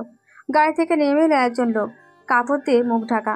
পাশের দরজা খুলতেই চোখে পড়ল ঘুমিয়ে জ্ঞান হারানোর মতো পড়ে আছে আদর। লোকটি কোলে তুলে নিতে যাবে অমনি 3 জন মেয়ে এগিয়ে এসে বাধা দিল। নিজেরা ধরাধরি করে নিচে নামালো। আস্তে ধীরে একজন কোলে তুলে নিল। সদর দরজায় আসতেই ছুটে আসলো রিদান। আগলে নিল নিজের বুকে। যত্ন সহকারে সোফায় আতায়েবের কোলে শুইয়ে দিল। প্রাণ যেন ফিরে পেল আতায়েব। চুমু খেলো কপালে। রিদান কিছুক্ষণ তাকিয়ে রইল ঘুমন্ত মুখের দিকে। তারপর মেয়েগুলোকে উদ্দেশ্য করে বলল, আস্তে স্পর্শ করেছেন তো? ব্যথা পাইনি একটু? ওর কষ্ট হলে কিন্তু একটাকেও ছাড়বো না। মেয়েগুলো ভয় পেয়ে মাথা নাড়ালো। যে ব্যথা পায়নি সাবধানে নিয়ে এসেছে। তারিমের মাথায় কিছুই ঢুকছে না। আদর এমন হয়ে আছে কেন? কি হয়েছে ওর? প্রশ্নগুলো মাথায় ঘুরপাক খাচ্ছে। তখনই ছেলেটি ওদের সামনে এসে দাঁড়ালো। মুখ থেকে কাপড় সরাতেই সুভা ও তারিম অবাক হলো। সুভা হালকা চেঁচিয়ে বলে উঠল, আপনি সেই লোক না যে কাল আদরকে প্রপোজ করেছেন? ছেলেটি হেসে রিদানের সামনাসামনি এসে দাঁড়ালো। রিদান বলে উঠল, মিস্টার খান, রিদান চৌধুরীর কলিজায় নজর দিয়েছেন দেখছি। ছেলেটি হিমেল খান। হিমেল শব্দ করে হাসলো। কিছুক্ষণ হেসে বলল, মিস্টার খান তো একজনেতেই মেরেছে মিস্টার চৌধুরী, কিন্তু তাকে তো নিজের করে পাচ্ছে না। হঠাৎই সব ধোঁয়াশা হয়ে গেল। রিদান অবাক হলো। কার কথা বলছে হিমেল? সবার কনফিউশন বুঝে হিমেল সোফায় বসে পড়ল। বুঝতে পারছেন না তো? ভালোবাসি অন্যজনকে, অথচ প্রপোজ করলাম আদরকে। কেন? শুরু থেকে বলতে হবে। তার আগে আদরের কাছে যে ডায়েরি আছে সেটা আমার লাগবে। চমকে উঠল সবাই। এখানে সবাই ডায়েরি ওদের প্ল্যান সম্পর্কে জানে, তাই এতটা চমকে গেছে। রিদান চমকায়নি, সে চুপচাপ আছে। হিমেল আবার বলে উঠল, আমি ভালোবাসি একজনকে। কাকে শুনবেন? একজন কাজের মেয়েকে। আমি অবশ্যই কাজের মেয়ে ভাবি না, কিন্তু আমার পরিবার ভাবে। মেয়েটির নাম রিয়া। আমার জীবনের সাথে এতটা আস্তে পিস্টে জড়িয়ে গিয়েছে যে আমি সব দিক না ভেবে মেয়েটাকে ভালোবেসে যাচ্ছিলাম। মাঝে মধ্যেই বাধা হলো। আমার বাবা হিয়ান খান একজন কাজের মেয়ে তার ছেলের বউ হবে সে ভাবতেই পারে না। মেয়েটার উপরে টর্চার করতো, তাই আমি সরে এলাম রিয়ার কাছ থেকে। বাবার সামনে প্রমাণ করতে গিয়ে পরে লাগলাম ওর সাথে জাস্ট টাইম পাস করছে আমি। আরও মেয়েদের সাথে মিশতে শুরু করলাম, বাবাও খুশি খুব। কিন্তু ভুল বুঝলো রিয়া, একদিন হঠাৎ করে হারিয়ে গেল। সারা জীবন খোঁজার পরও সন্ধান পেলাম না তাকে। সেদিন সবটা বোঝানোর পর মেয়েটি আবার ভরসা করতে লাগলো আমাকে। তার জীবনে সব কথা আমাকে শেয়ার করতো। প্রথমে তো বিশ্বাসই করতে পারছিলাম না। পরে রিয়া বলল তার একটা ডায়েরি ছিল যার মধ্যে সব প্রমাণ আছে, কিন্তু ডায়েরিটা একজন মেয়েকে দিয়ে দিয়েছে, কারণ বাবা তাকে সন্দেহ করেছিল কিছু ব্যাপার নিয়ে। কোথায় খুঁজবো ডায়েরি? সেই জায়গাটার নাম বলল, সেখানে গেলাম। টাকা দিয়ে সিসিটিভি ফুটেজ চেক করলাম। ওই দিন মেয়েটি ছিল আদর। কয়েকদিন আদরকে নিয়ে খোঁজ নিলাম। হঠাৎ করে আদর নিজেই আহনাব চৌধুরীর মেয়ে বলে দাবি করলো। আর একটু খোঁজ নিয়ে জানতে পারলাম আদর রাতাব আহমেদের মেয়ে। সবটা ক্লিয়ার হলো, কিন্তু মাঝখানে ঘটে গেল আরেকটা ডায়েরি পেয়ে। আমি আমার দাদুকে খুবই ভালোবাসতাম। দাদুর মৃত্যুবার্ষিকীতে দাদুর ঘরে বসেছিলাম, ঘরটা নিজের হাতেই পরিষ্কার করেছিলাম। হঠাৎ করে একটা ডায়েরি দেখতে পাই। কৌতূহলবশত ডায়েরিটা খুলে আমার জীবনে সব থেকে বড় ধাক্কা খাই।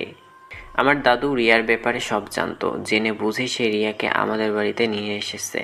আহনাব চৌধুরীর একটা মেয়ে আছে, সবাই জানলেও তাকে দেখার সৌভাগ্য কারোর হয়নি। সবসময় লুকিয়ে রাখতেন মেয়ে বউকে, তাই হয়তো আমার পরিবার চিনতে পারেনি রিয়াকে। দাদু বেঁচে থাকায় রিয়া আমাদের মতোই বড় হচ্ছিল। দাদুর মৃত্যুর পরই সব পাল্টে গেল, কিন্তু আমি মেয়েটিকে আগের মতোই কেয়ার করতাম। আসল কালপ্রিট কে শুনবেন? আর কেউ না, আমার জন্মদাতা পিতা হিয়ান খান, যার সুস্পষ্ট প্রমাণ থাকলেও দাদু কথাগুলো মিথ্যা ছিল না। আহনাব চৌধুরীর সম্পত্তির ফাইল তার স্টাডি রুমে দেখেছিলাম আমি। রিয়াকে ওই বাড়িতে রাখার সাহস হলো না। রাতের আধারে লুকিয়ে বাড়ি থেকে অন্যত্র রেখে আসলাম। এখন আমার প্রমাণ দরকার, তাই আদরের পিছনে ঘোরা শুরু করলাম। বাড়িতে ভাঙচুর করে বাবাকে বুঝালাম আদরকেই চাই। আমি জানতাম বাবা নিজেকে বাঁচাতে আদরকে ক্ষতি করতে চাইবে। সেই থেকে প্রমাণ জোগাড় করে বাবাকে হাতে নাতে ধরবো। এইসব শুধু আমি আমার ভালোবাসার জন্যই করছি না, আমি একজন সিক্রেট এজেন্ট, সিআইডি। কেউ জানে না এটা। আহনাব, নাবিল চৌধুরী, রাতব আহমেদ, তিনজন কেসটা নিয়ে অনেক দিন হলো কাজ করেছি গোপনে। কিছুতেই সমাধান খুঁজে পাচ্ছিলাম না। রিয়া আর আদরের জন্য সব সম্ভব হয়েছে। সবাই থম মেরে বসে আছে। আসল কালপিট তাদের জানা, কিন্তু মুখ দিয়ে কথা বের হচ্ছে না কারণ। এতটা রহস্য। রিদান ভাবছে অন্য কিছু। হঠাৎ করে হিয়ান খানের ছেলে এসে এসব বলছে কেন? শুধুমাত্র নিজের ডিউটি আর ভালোবাসার জন্য, নাকি অন্য কারণ আছে? রিদানের গম্ভীর মুখ দেখে হিমেল বলে উঠল, এসব পিছনে আমার আরেকটা কারণ আছে। দাদু যে উইল করেছিল সেই উইলে তার সাইন ছিল না, টিপসাপ ছিল। আর দাদুর মৃত্যুটা হঠাৎ করে হয়েছে। আমার সন্দেহ দাদুর মৃত্যুটা স্বাভাবিক নয়। এই রহস্যের সমাধান আমাকে খুঁজে বের করতেই হবে। রিদান এবার স্বাভাবিক হলো। হিমেলের চোখ মুখ দেখে বোঝা যাচ্ছে না সে মিথ্যে বলছে, বরং চোখ মুখে গাঢ়তার ছাপ। আদরের ঘুম অনেকক্ষণ আগেই ভেঙেছে। সব কথা শুনেছে সে। সবটা শোনার পর সে ক্লিয়ার। এখন সবকিছুর পেছনে হিয়ান খান, কিন্তু তার উদ্দেশ্যটা বা কি? আদর উঠে বসলো, মাথাটা হালকা ভার ভার লাগছে। নরম সুরে বলে উঠল, আহনাব আঙ্কেলকে কোথায় রেখেছে আপনার বাবা? তার উদ্দেশ্যটাই বা কি? হিমেল চমকালো। আহনাব চৌধুরী তো মৃত, তাহলে আদরের কথার মানে? রিদান হিমেলের বিচলিত মুখ দেখেই বুঝলো। বলে উঠল, আমাদের মনে হচ্ছে মামা বেঁচে আছে। মিস্টার শিকদারের কথায় এমনটাই মনে হয়। রিদান আগের সব কথাই বলল হিমেলকে। হিমেল এবার মনে মনে ছক কষে নিল কি করবে। আদর বলল, রিয়াপু এখন কোথায়? দেখা করব আমি, তার জানা উচিত এসব। হিমেলও সায় জানালো। কাকে যেন ফোন দিয়ে আসতে বলল। রিদান হঠাৎ করেই বলে উঠল, মিস্টার খানকে কিডন্যাপ করি। সবাই চুপ। ভাবছে হয়তো ছেলের সামনে বাবাকে কিডন্যাপ করার কথা বলছে কিভাবে। আতাব তালিমের দিকে তাকিয়ে বলল, বউ শুনছো? ননদের জন্য খাবার নিয়ে এসো। সবাই এক প্রকার ভূত দেখার মতো তাকালো আতাবের দিকে। সিরিয়াস একটা মুহূর্তে কি বলল। তারিম তো তাজ্জব হয়ে দেখছে আতাবকে। আতাবের মুখে রসিকতার ছাপ। আদর শব্দ করে হেসে দিল। সবাই গম্ভীর ভাবটা কাটিয়ে মুচকি হাসলো। তারিম উঠছে না বলে আতাব আবার বলল, শ্বশুরবাড়ি এসে অপমান হতে হচ্ছে, এটা মানা যাচ্ছে না বউ। ননদকে না খাইয়ে রাখবে? আমার বোন তার হবু শ্বশুরবাড়ি এসে না খাইয়ে থাকবে? এবার রিতান চমকালো। যেমন তেমন চমকানো না, হাই লেভেলে চমকে উঠেছে সে। আদরের শ্বশুরবাড়ি মানে? মানে আতাব তাদের সম্পর্ক মেনে নিয়েছে? How possible? সে স্বপ্ন দেখছে নাকি? উঠে উপরে চলে গেল রিদান। তানিম খুশিতে নাচতে নাচতে কিচেনে গেল। সে বুঝেছে কালকের কথাগুলোরই ফল আজকের হাসি মুখ। খাবার আনতেই আতাব আদরকে যত্ন করে খাইয়ে দিল। হিমেলকে জোর করার পরেও খাওয়ানো গেল না। অন্যদিকে বসকে উদাস হয়ে ওপরে উঠতে দেখে পাঞ্চুর কেন জানি মনে হলো পিছু নেওয়া উচিত। আস্তে আস্তে পা ফেলে পিছু নিল। রিদান রুমে ঢুকেই বিছানায় বসে পড়ল। আতাবের কথাগুলো আবার নিজের মুখে আওড়াতে লাগলো। আসলে অনাকাঙ্ক্ষিত কিছু সুখ আছে, যার শুরুটা খুব সহজেই কেউ মেনে নিতে পারে না। রিদানেরও ঠিক তেমনটাই হয়েছে। 10 মিনিট ঝিম মেরে বসে রইল। তারপর হঠাৎ খানিকটা শব্দ করে হেসে দিল। পাঞ্চু দরজার পাশে দাঁড়িয়ে সব দেখছে। বসের মতিগতি তার ভালো ঠেকছে না। পাগল হলো নাকি? রিদান পাঞ্চুকে আরো অবাক করে দিয়ে লো ভলিউমে গান ছেড়ে দিয়ে নাচতে লাগলো, তার লুঙ্গি ডান্স গানে। পাঞ্চু দরজা ধরে বসে পড়ল। ঠুস করে ঠেলা গেল টাক মাথায়। ব্যথাটাকে পাত্তা না দিয়ে দৌড়াতে লাগলো। আজ তাকে দেখাতেই হবে বস যে পাগল হয়েছে, আজ সে প্রমাণ করেই ছাড়বে। পাঞ্চুকে এভাবে দৌড়ে আসতে থেকে সবাই ভাবলো কি নাকি। পাঞ্চু কোনো কথা না বলে শুধু হাত দিয়ে ইশারা করছে। ওরা ভাবলো খারাপ কিছু করেছে নাকি। পাঞ্চুর পেছনে ছুট লাগালো। রিদানের ঘরের সামনে আসতে সবার পা আপনা আপনি থেমে গেল। বিস্ময় হতবাক হয়ে দাঁড়িয়ে আছে সবাই। তোয়ালেকে লুঙ্গির মতো ধরে রেখে লুঙ্গি ডান্স গানে উড়াধুরা নেচে চলেছে রিদান। আতায় মুখ চেপে হাসছে। এইটুকু কথায় কেউ এত খুশি হতে পারে ভাবতেই পারেনি সে। কতটা ভালোবাসলে রিদান চৌধুরীর মতো লোক বিয়ের খুশিতে এভাবে পাগলের মতো নাচ করতে পারে। গান শেষ হলেও রিদানের নাচ থামলো না। একা একাই কিছুক্ষণ পাগলা ডান্স দিয়ে পেছনে ঘুরতেই চোখ বড় বড় হয়ে গেল তার। লজ্জায় মাথা কাটা যাচ্ছে। খুশিতে দরজা লাগাতেই ভুলে গিয়েছিল সে। আদর রিদানের মুখের দিকে তাকিয়ে শব্দ করে হেসে দিল। খুশি যে তারও কম হচ্ছে না, সে কি পাগল কম? ছুটে ঘরে ঢুকে গেল। এই আনন্দটা সে কখনোই মিস করতে চায় না। মানুষ এভাবে আজ প্রথম নাচতে সে কি করে সময়টা বদলাতে পারে। আরেকটা গানতেই নিজেও নাচতে শুরু করলো। রিদান যেন এবার ভুলে গেল আশেপাশে কেউ আছে। আদরে দেখা দেখে নিজেও নাচতে লাগলো। গানের সাথে নাচের মিল না থাকলে কি হবে? শরীর তো নড়ছে, ওতেই হবে। ওদেরকে একা ছেড়ে দিয়ে ওরা ড্রয়িং রুমে এসে বসে ওর মুখ চাঁচাই করে জোরে হেসে দেয় সবাই। টাইমের খুশি যেন ধরে না। মিষ্টি এনে সবাইকে নিজ হাতে খাইয়ে দিল। নিজে এবার জামাইয়ের সাথে থাকবে। আহ মজা! খুশিতে সবাই ভুলে গেল একটু আগের গুমোট পরিবেশের কথা। সকাল গড়িয়ে দুপুর হওয়ার উপক্রম। সবাই রিদানের বাড়িতেই আছে। ড্রয়িং রুমে বসে আছে সবাই। কেউ কথা বলছে না, নীরবতা পালন করছে। কিন্তু চার কপোতকুপতি নিজেদের মধ্যে চোখে চোখে কথা বলে যাচ্ছে। চার জুটির মতিগতি লক্ষ্য করছে স্বয়ং পাঞ্চু। তার মনে বহুত দুঃখ। মুখটা হুতুম প্যাঁচার মতো করে রেখে একবার এদিকে তাকাচ্ছে তো আরেকবার ওদিক তাকাচ্ছে। বেশি চোখ যাচ্ছে তার বসের দিকে। একবার ঠোঁট চোখা করছে তো আরেকবার চোখ মারছে। আদরও তো কম যায় না। সেও পাল্টা জবাবে কখনো চোখ মারছে অনবরত, আবার কখনো তার বসের থেকে দ্বিগুণ হারে ঠোঁট চোখা করছে। এসব দেখে টাক্কুর হাত তার টাক মাথায় এমনি চলে যাচ্ছে। আফসোসও তার 3 গুণ হয়ে যাচ্ছে। আর ওই মেয়েটার দেখা পায়নি সে। এরপর একবার দেখা পাইলে সোজা কাজী অফিসে চলে যাবে। আর কোনো ছাড় নেই। পাঞ্চুর এমন প্রেম প্রেম পরিবেশ ভালো লাগছে না। সে সিঙ্গেল থেকে দুঃখ পাবে আর তার বস মজা নেবে, তা তো হয় না। দাঁড়া, তোদের প্রেম হাত ঝুঁকাচ্ছি। মনে মনে প্ল্যান করে সামনে এগোনোর আগে থেমে গেল। ভয় লাগছে। তার বস মানুষটা ভালো না। যদি ধুম করে কিল বসিয়ে দেয় টাক মাথায়। না পাঞ্চু না, তোর যেতেই হবে। এটা তোর মতো ঝুলে থাকা সিঙ্গেলের সংগ্রাম। মনে মনে বলে আস্তে করে এগিয়ে গেল পাঞ্চু। রিদানের থেকে দূরত্ব বজায় রেখে ভদ্রতার সহিত বলে উঠল, বস, আর্জেন্ট দরকার ছিল, আজকে মিটিং আছে সেই বিষয়ে।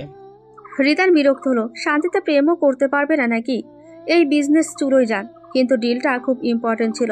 চূড়ান্ত সিদ্ধান্ত আজকে নিতে হবে। তাই অগত্যা উঠে হাঁটা ধরল নিজের রুমে।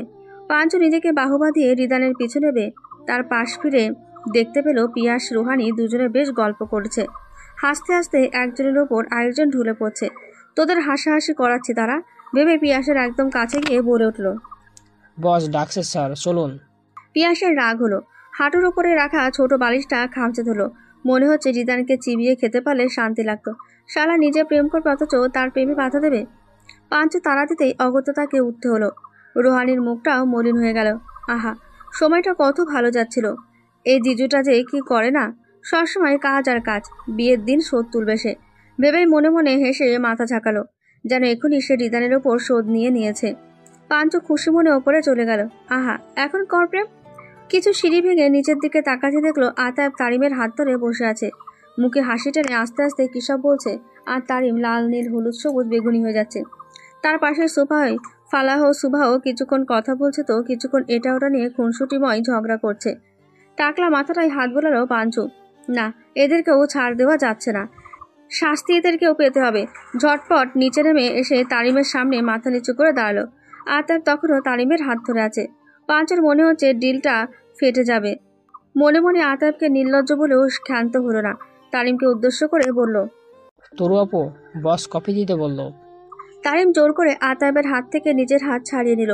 বসা থেকে উঠে বলে উঠল, আচ্ছা তুমি যাও পাঁচু ভাইয়া, আমি বানিয়ে দিয়েছি, সবার জন্য চাও করতে হবে। এই বলে হাঁটা ধুলো তারিম। আতায় মুখটা পাংশুটে করে হিমেলের সাথে কথা বলতে লাগলো। হিমেল এতক্ষণ ফোন টিপছিল, অন্য কিছু দেখার সময় নেই তার।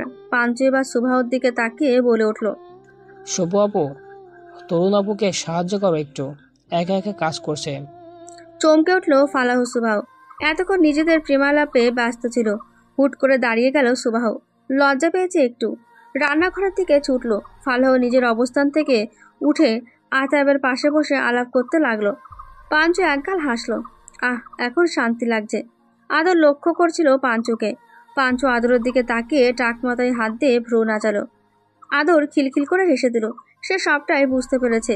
তার এত হাসি পাচ্ছে যে বলার বাইরে। ওপরে পাঞ্চুর জন্য অপেক্ষা করছে রিদান পিয়াস।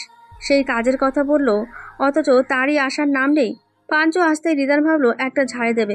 পরে ভাবলো থাক, আজ ঝাড়ি দিয়ে কাজ নেই। বিশেষ একটা দিন আজ। পাঞ্চু এসে আগের দিনের কাজগুলোই বারবার রিপিট করছে দেখে রিদান ভ্রু কুচকালো। পাঞ্চু ভয় পেল। আস্তে আস্তে সরে এসে দরজার কাছে দাঁড়িয়ে বলে উঠল, তাদের প্রেম দেখে আমার মতো ঝুলে থাকা সিঙ্গেলদের বুঝি কষ্ট হয় না? আজকাল পাবেন না আমাকে। লেদোর। রিদান এবার বুঝতে পারলো পাঞ্চুর কাজ কি। রাগ হলো না, বরং প্রচন্ড হাসি পেল তার। Like seriously? পাঞ্চুরও প্রেম করার শখ জেগেছে? দুজনে হাসলো। হেসে নিচে চলে গেল। এসে দেখলো পাঞ্চু নেই, বাড়ির বাইরে চলে গেছে ভয়ে। আরেক দফা হাসাহাসি করে নিল সবাই। আড্ডার মাঝেই উপস্থিত হলো রিয়া। এসে হিমেলকে জড়িয়ে ধরে হাউমাউ করে কেঁদে দিল। মানুষটাকে কতদিন ধরে দেখে না। হিমেল আগলে নিল নিজের প্রেয়সীকে। বাবা তার পেছনে লোক লাগিয়ে দিয়েছিল, তাই তো চাইলেও রিয়ার কাছে যেতে পারত না সে। সবাই ভাবলো ওদের একটু সময় দেওয়া দরকার, কিন্তু হিমেল বাধা দিল। তার হাতে সময় খুব কম। হিয়ান খান জানতে পারলে সমস্যা হয়ে যাবে। আদর নিজেই রিয়ার কাছে আসলো। রিয়া প্রথমে দেখেই চিনতে পারেনি, পরে খেয়াল করতে অবাক হয়ে তাকিয়ে রইল। আদর মাথা নেড়ে সায় দিতেই রিয়া আদরের হাত দুটো নিজের হাতের মুঠোয় নিয়ে নিল। আদর মুচকি হাসলো। রিয়া বিচলিত হয়ে বলে উঠল, আমার ডায়েরিটা যত্নে রেখেছে তো? আদর মাথা নাড়লো।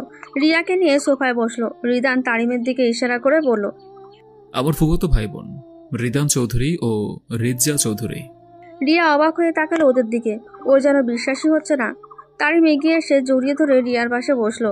আদর আবার বলল, তোমার রিদিমা পুপুর ছেলে মেয়ে এই দুজন, আর তোমার ডায়েরি ঠিক আছে, এমন কি তোমার বাবাও বেঁচে আছে। রিয়া আকস্মিক দাঁড়িয়ে গেল। তার মাথা ঘুরছে। কি বলছে এসব? তার বাবা বেঁচে আছে? তারিম আবার বসিয়ে দিল রিয়াকে। সবটা জানালো। রিয়া থম মেরে বসে রইল কিছুক্ষণ। কান্নাটা যেন উপচে পড়তে চাইছে। হিমেল মাথা নিচু করে বসে আছে। কেন জানি নিজেকে অপরাধী মনে হচ্ছে তার। রিয়া বলে উঠল, আমাকে বাড়িতে যেতে হবে হিমু। ওখানেই আছে এসবের পেছনের কারণ। কেন এতগুলো মানুষকে হত্যা? বাবাকে আটকে সব রহস্য ওই বাড়িতেই। আমি ডায়েরির মধ্যে এক পাতা ছিঁড়ে ফেলেছিলাম। ওখানে এভাবে স্পষ্ট করে লিখে গেছে সব প্রমাণ। কারণ তার ঘরের সিক্রেট রুমে আছে। যেতে হবে আমাকে হিমু, নিয়ে চলো আমাকে। রিয়া হিমেলের দিকে আকুতি ভরা নয়নে তাকিয়ে আছে। হিমেল উঠে দাঁড়ালো। রিদান সামনে এসে বলল, শুধু তোমরা না, আমরাও যাব। আমাদেরও সব রহস্য জানতে হবে। কেন আমার বাবাকে খুন করা হলো জানতে হবে। আর কথা বাড়ালো না কেউ। দুটো গাড়ি নিয়ে বেরিয়ে পড়লো। এখান থেকে অনেকটা পথ যেতে হবে। গাড়িতে কেউ কারোর সাথে কথা বলল না। সবারই মনের মধ্যে উৎকণ্ঠা কাজ করছে। আজকে কি রহস্য সব খোলাসা হবে, নাকি আবার রহস্যের সন্ধান পাবে? যেতে যেতে প্রায় সন্ধ্যা লেগে গেছে। চারদিকে কেবল অন্ধকার হতে শুরু করেছে। ভালোই হলো, রাতের আধারে কেউ টের পাবে না। রিতার সাথে গার্ড নিয়ে এসেছে। পুরো এরিয়াটা ঘেরাও করা। কোনো রিস্ক সে নিতে চায় না। চৌধুরী বাড়িটা এখনো মাথা উঁচু করে দাঁড়িয়ে আছে। গেটের সামনে দুজন প্রহরী। সরকার কর্তৃক তাদের নিয়োগ করা হয়েছে। আনহব চৌধুরী একজন সৎ কমিশনার ছিলেন। এইটুকু সার্ভিস তার পাওয়া উচিত। দুজন গার্ড এত মানুষ দেখে এগিয়ে আসলো। ভেতর থেকে বেরিয়ে আসলো একজন বৃদ্ধ লোক। রিদান ততক্ষণে গার্ড দ্বারা প্রহরী দুজনকে সরিয়ে দিয়েছে। বৃদ্ধ লোকটাকে দেখে দৌড়ে এগিয়ে গেল রিয়া। চোখ থেকে টপ টপ করে পানি পড়ছে। লোকটি বয়সের ভারে খানিকটা নুয়ে গেছে। পাড়ে চশমাটা হাত দিয়ে ঠিক করে রিয়ার দিকে তাকিয়ে রইল। মুখটা কেমন চেনা চেনা লাগছে। মনে করতে পারছে না, বয়স হয়েছে, চোখে ছাউনি পড়েছে। এত সব কি মনে থাকে? রিয়া আবেগে আপ্লুত হয়ে বলে উঠল। চমকে উঠল বৃদ্ধটি। কে ডাকছে এই নামে? অনেকদিন পর এই ডাকটা শুনল সে। কষ্টে বুকটা ফেটে যাচ্ছে তার। অনেকদিন হলো মুখে হাসি নেই তার। লাঠিতে ভর করে বিচলিত কণ্ঠে বলে উঠল। কে ডাকলা? এই নামে কে ডাকলা এখন? মেয়েদাদু, আমি রিয়া। চিনতে পারছো আমাকে? আমি তোমার সেই ছোট্ট বিড়াল ছানাটা। লাঠির ভরটা ছেড়ে দিলেন বৃদ্ধটি। রিয়া খপ করে ধরে নিল তাকে। সবাই অবাক হয়ে দেখছে। বৃদ্ধটি তাড়াতাড়ি ভেতরে চলে গেল। রিয়াও ছুটলো তার পেছনে। মানুষটা বড্ড শখ পেয়েছে এই বয়সে। রিদানটাও গেল।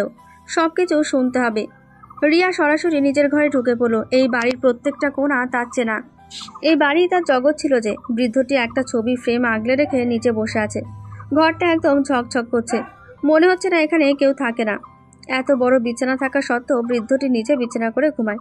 রিয়া বৃদ্ধটির পাশে বসে পড়ল। বৃদ্ধটির চোখে পানি। হয়তো পুরনো কথা মনে পড়েছে। রিয়া শুনতে পেল বৃদ্ধটি আধো আধো ভাঙা গলায় বলে চলেছে। আমার ছোট বিলাই ছানা একদিন আসবো দেখাই তো বাচ্চা আছি এখনো, না হলে কবে মইরা যাইতাম। রিয়া আর নিজেকে ধরে রাখতে পারল না। বৃদ্ধকে জড়িয়ে ধরে হাউমাউ করে কেঁদে উঠল। একটা মানুষ কতটা ভালোবাসলে এতটা বছর অপেক্ষা করতে পারে। বিদ্যুতির হাত থেকে ছবিটা শক্ত তোষকটুতে পড়ে গেল। আশ্চর্য হয়ে বুঝতেও লাগলো ব্যাপারটা। হিমেলকে রিয়াকে সামাল দিল। বিদ্যুতের এত মানুষ দেখে আবার নিজেকে কঠোর করে নিল। রিয়া বলল, মেয়েদাদু, আমি তোমার ছোট বিড়াল ছানা। মনে আছে কত খেলতাম তোমার সাথে? আমার সবটা সময় তো কেটেছে তোমার সাথে। আমাকে বাবা মার মতো আগলে রেখেছিলে। বৃদ্ধটি আলতো করে রিয়ার মুখটা ছুঁয়ে দিল। দাঁত ছাড়া মুখটাতে হাসি ফুটে উঠল। চোখের কোণে পানি এখনো চিকচিক করছে। এই বৃদ্ধটি আগে আহনাব চৌধুরী বাড়িতে কাজ করত। মূলত গ্রাম থেকে রিয়ার দেখাশোনার জন্যই তাকে এনেছিল আহনাব চৌধুরী। এরপর থেকে তিনি সবটা সময় ব্যয় করত রিয়ার দেখভালের পেছনে। খাওয়া থেকে ঘুমানো, গোসল করানো সবটা সে খেয়াল রাখত। রিয়ার জগতে মা বাবা ও এই বৃদ্ধটাই ছিল। ভালোবেসে মিয় দাদু বলতো, আর বৃদ্ধটি বিলাই ছানা বলতো। পরিবেশ এখনো শান্ত। বৃদ্ধটি চোখ মুখ বিষণ্ণ করে বলতে লাগলো, হেদিন সাহেব আমারে জোর কইরা অন্য জায়গায় না পাঠাইলে এমন হতো না। আমার বিলাই ছানাকে হারাইতে হতো না। সাহেব রেও না, এত বছর অপেক্ষা করেছি বিলাই ছানার জন্য। বাড়ি আর একটা মানুষও ঢুকতে দেয় নাই। কাঁদতে শুরু করলেন। একটা রাত কত কিছু কেড়ে নিয়েছে। রিয়া ওরা বোঝালো। বৃদ্ধটি ওদের জন্য খাবারের ব্যবস্থা করতে গেল। কত বছর পর বৃদ্ধটির মুখে হাসি ফুটেছে। ওরা না করলো না। বাবার রুমে ঢুকে পড়ল রিয়া। দেয়ালগুলো ভালো করে চেক করে আলমারিটা সরাতে বলল রিদানদের। তাই করলো। আলমারির সহায়তে রিয়া হাত দিয়ে দেওয়ালে 3-4টে টোকা দিল। সাথে সাথে নিঃশব্দে দরজাটা খুলে গেল। ভেতরে ঢুকে পড়ল সবাই। ঘরটিতে অস্ত্রের অভাব নেই। জং ধরে গেছে। রিয়া সোজা টেবিলের দিকে ছুটল। ময়লার আস্তরণ পড়ে আছে। ড্রয়ারটা খুলতেই চোখে পড়ল কয়েকটা পেন ড্রাইভ। হাতে তুলে নিল। কয়েকটা দলিল, সম্পত্তির দলিল।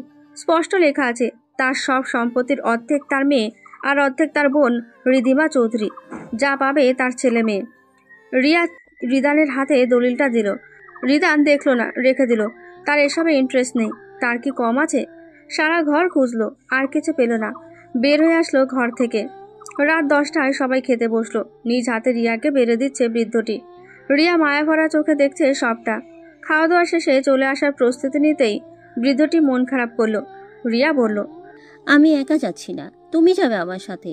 একসাথে থাকবো, চিন্তা নেই তোমার। সাহেবও ফিরে আসবে। আমার প্রাণ ফিরে পাবে চৌধুরী বাড়ি। বৃদ্ধটি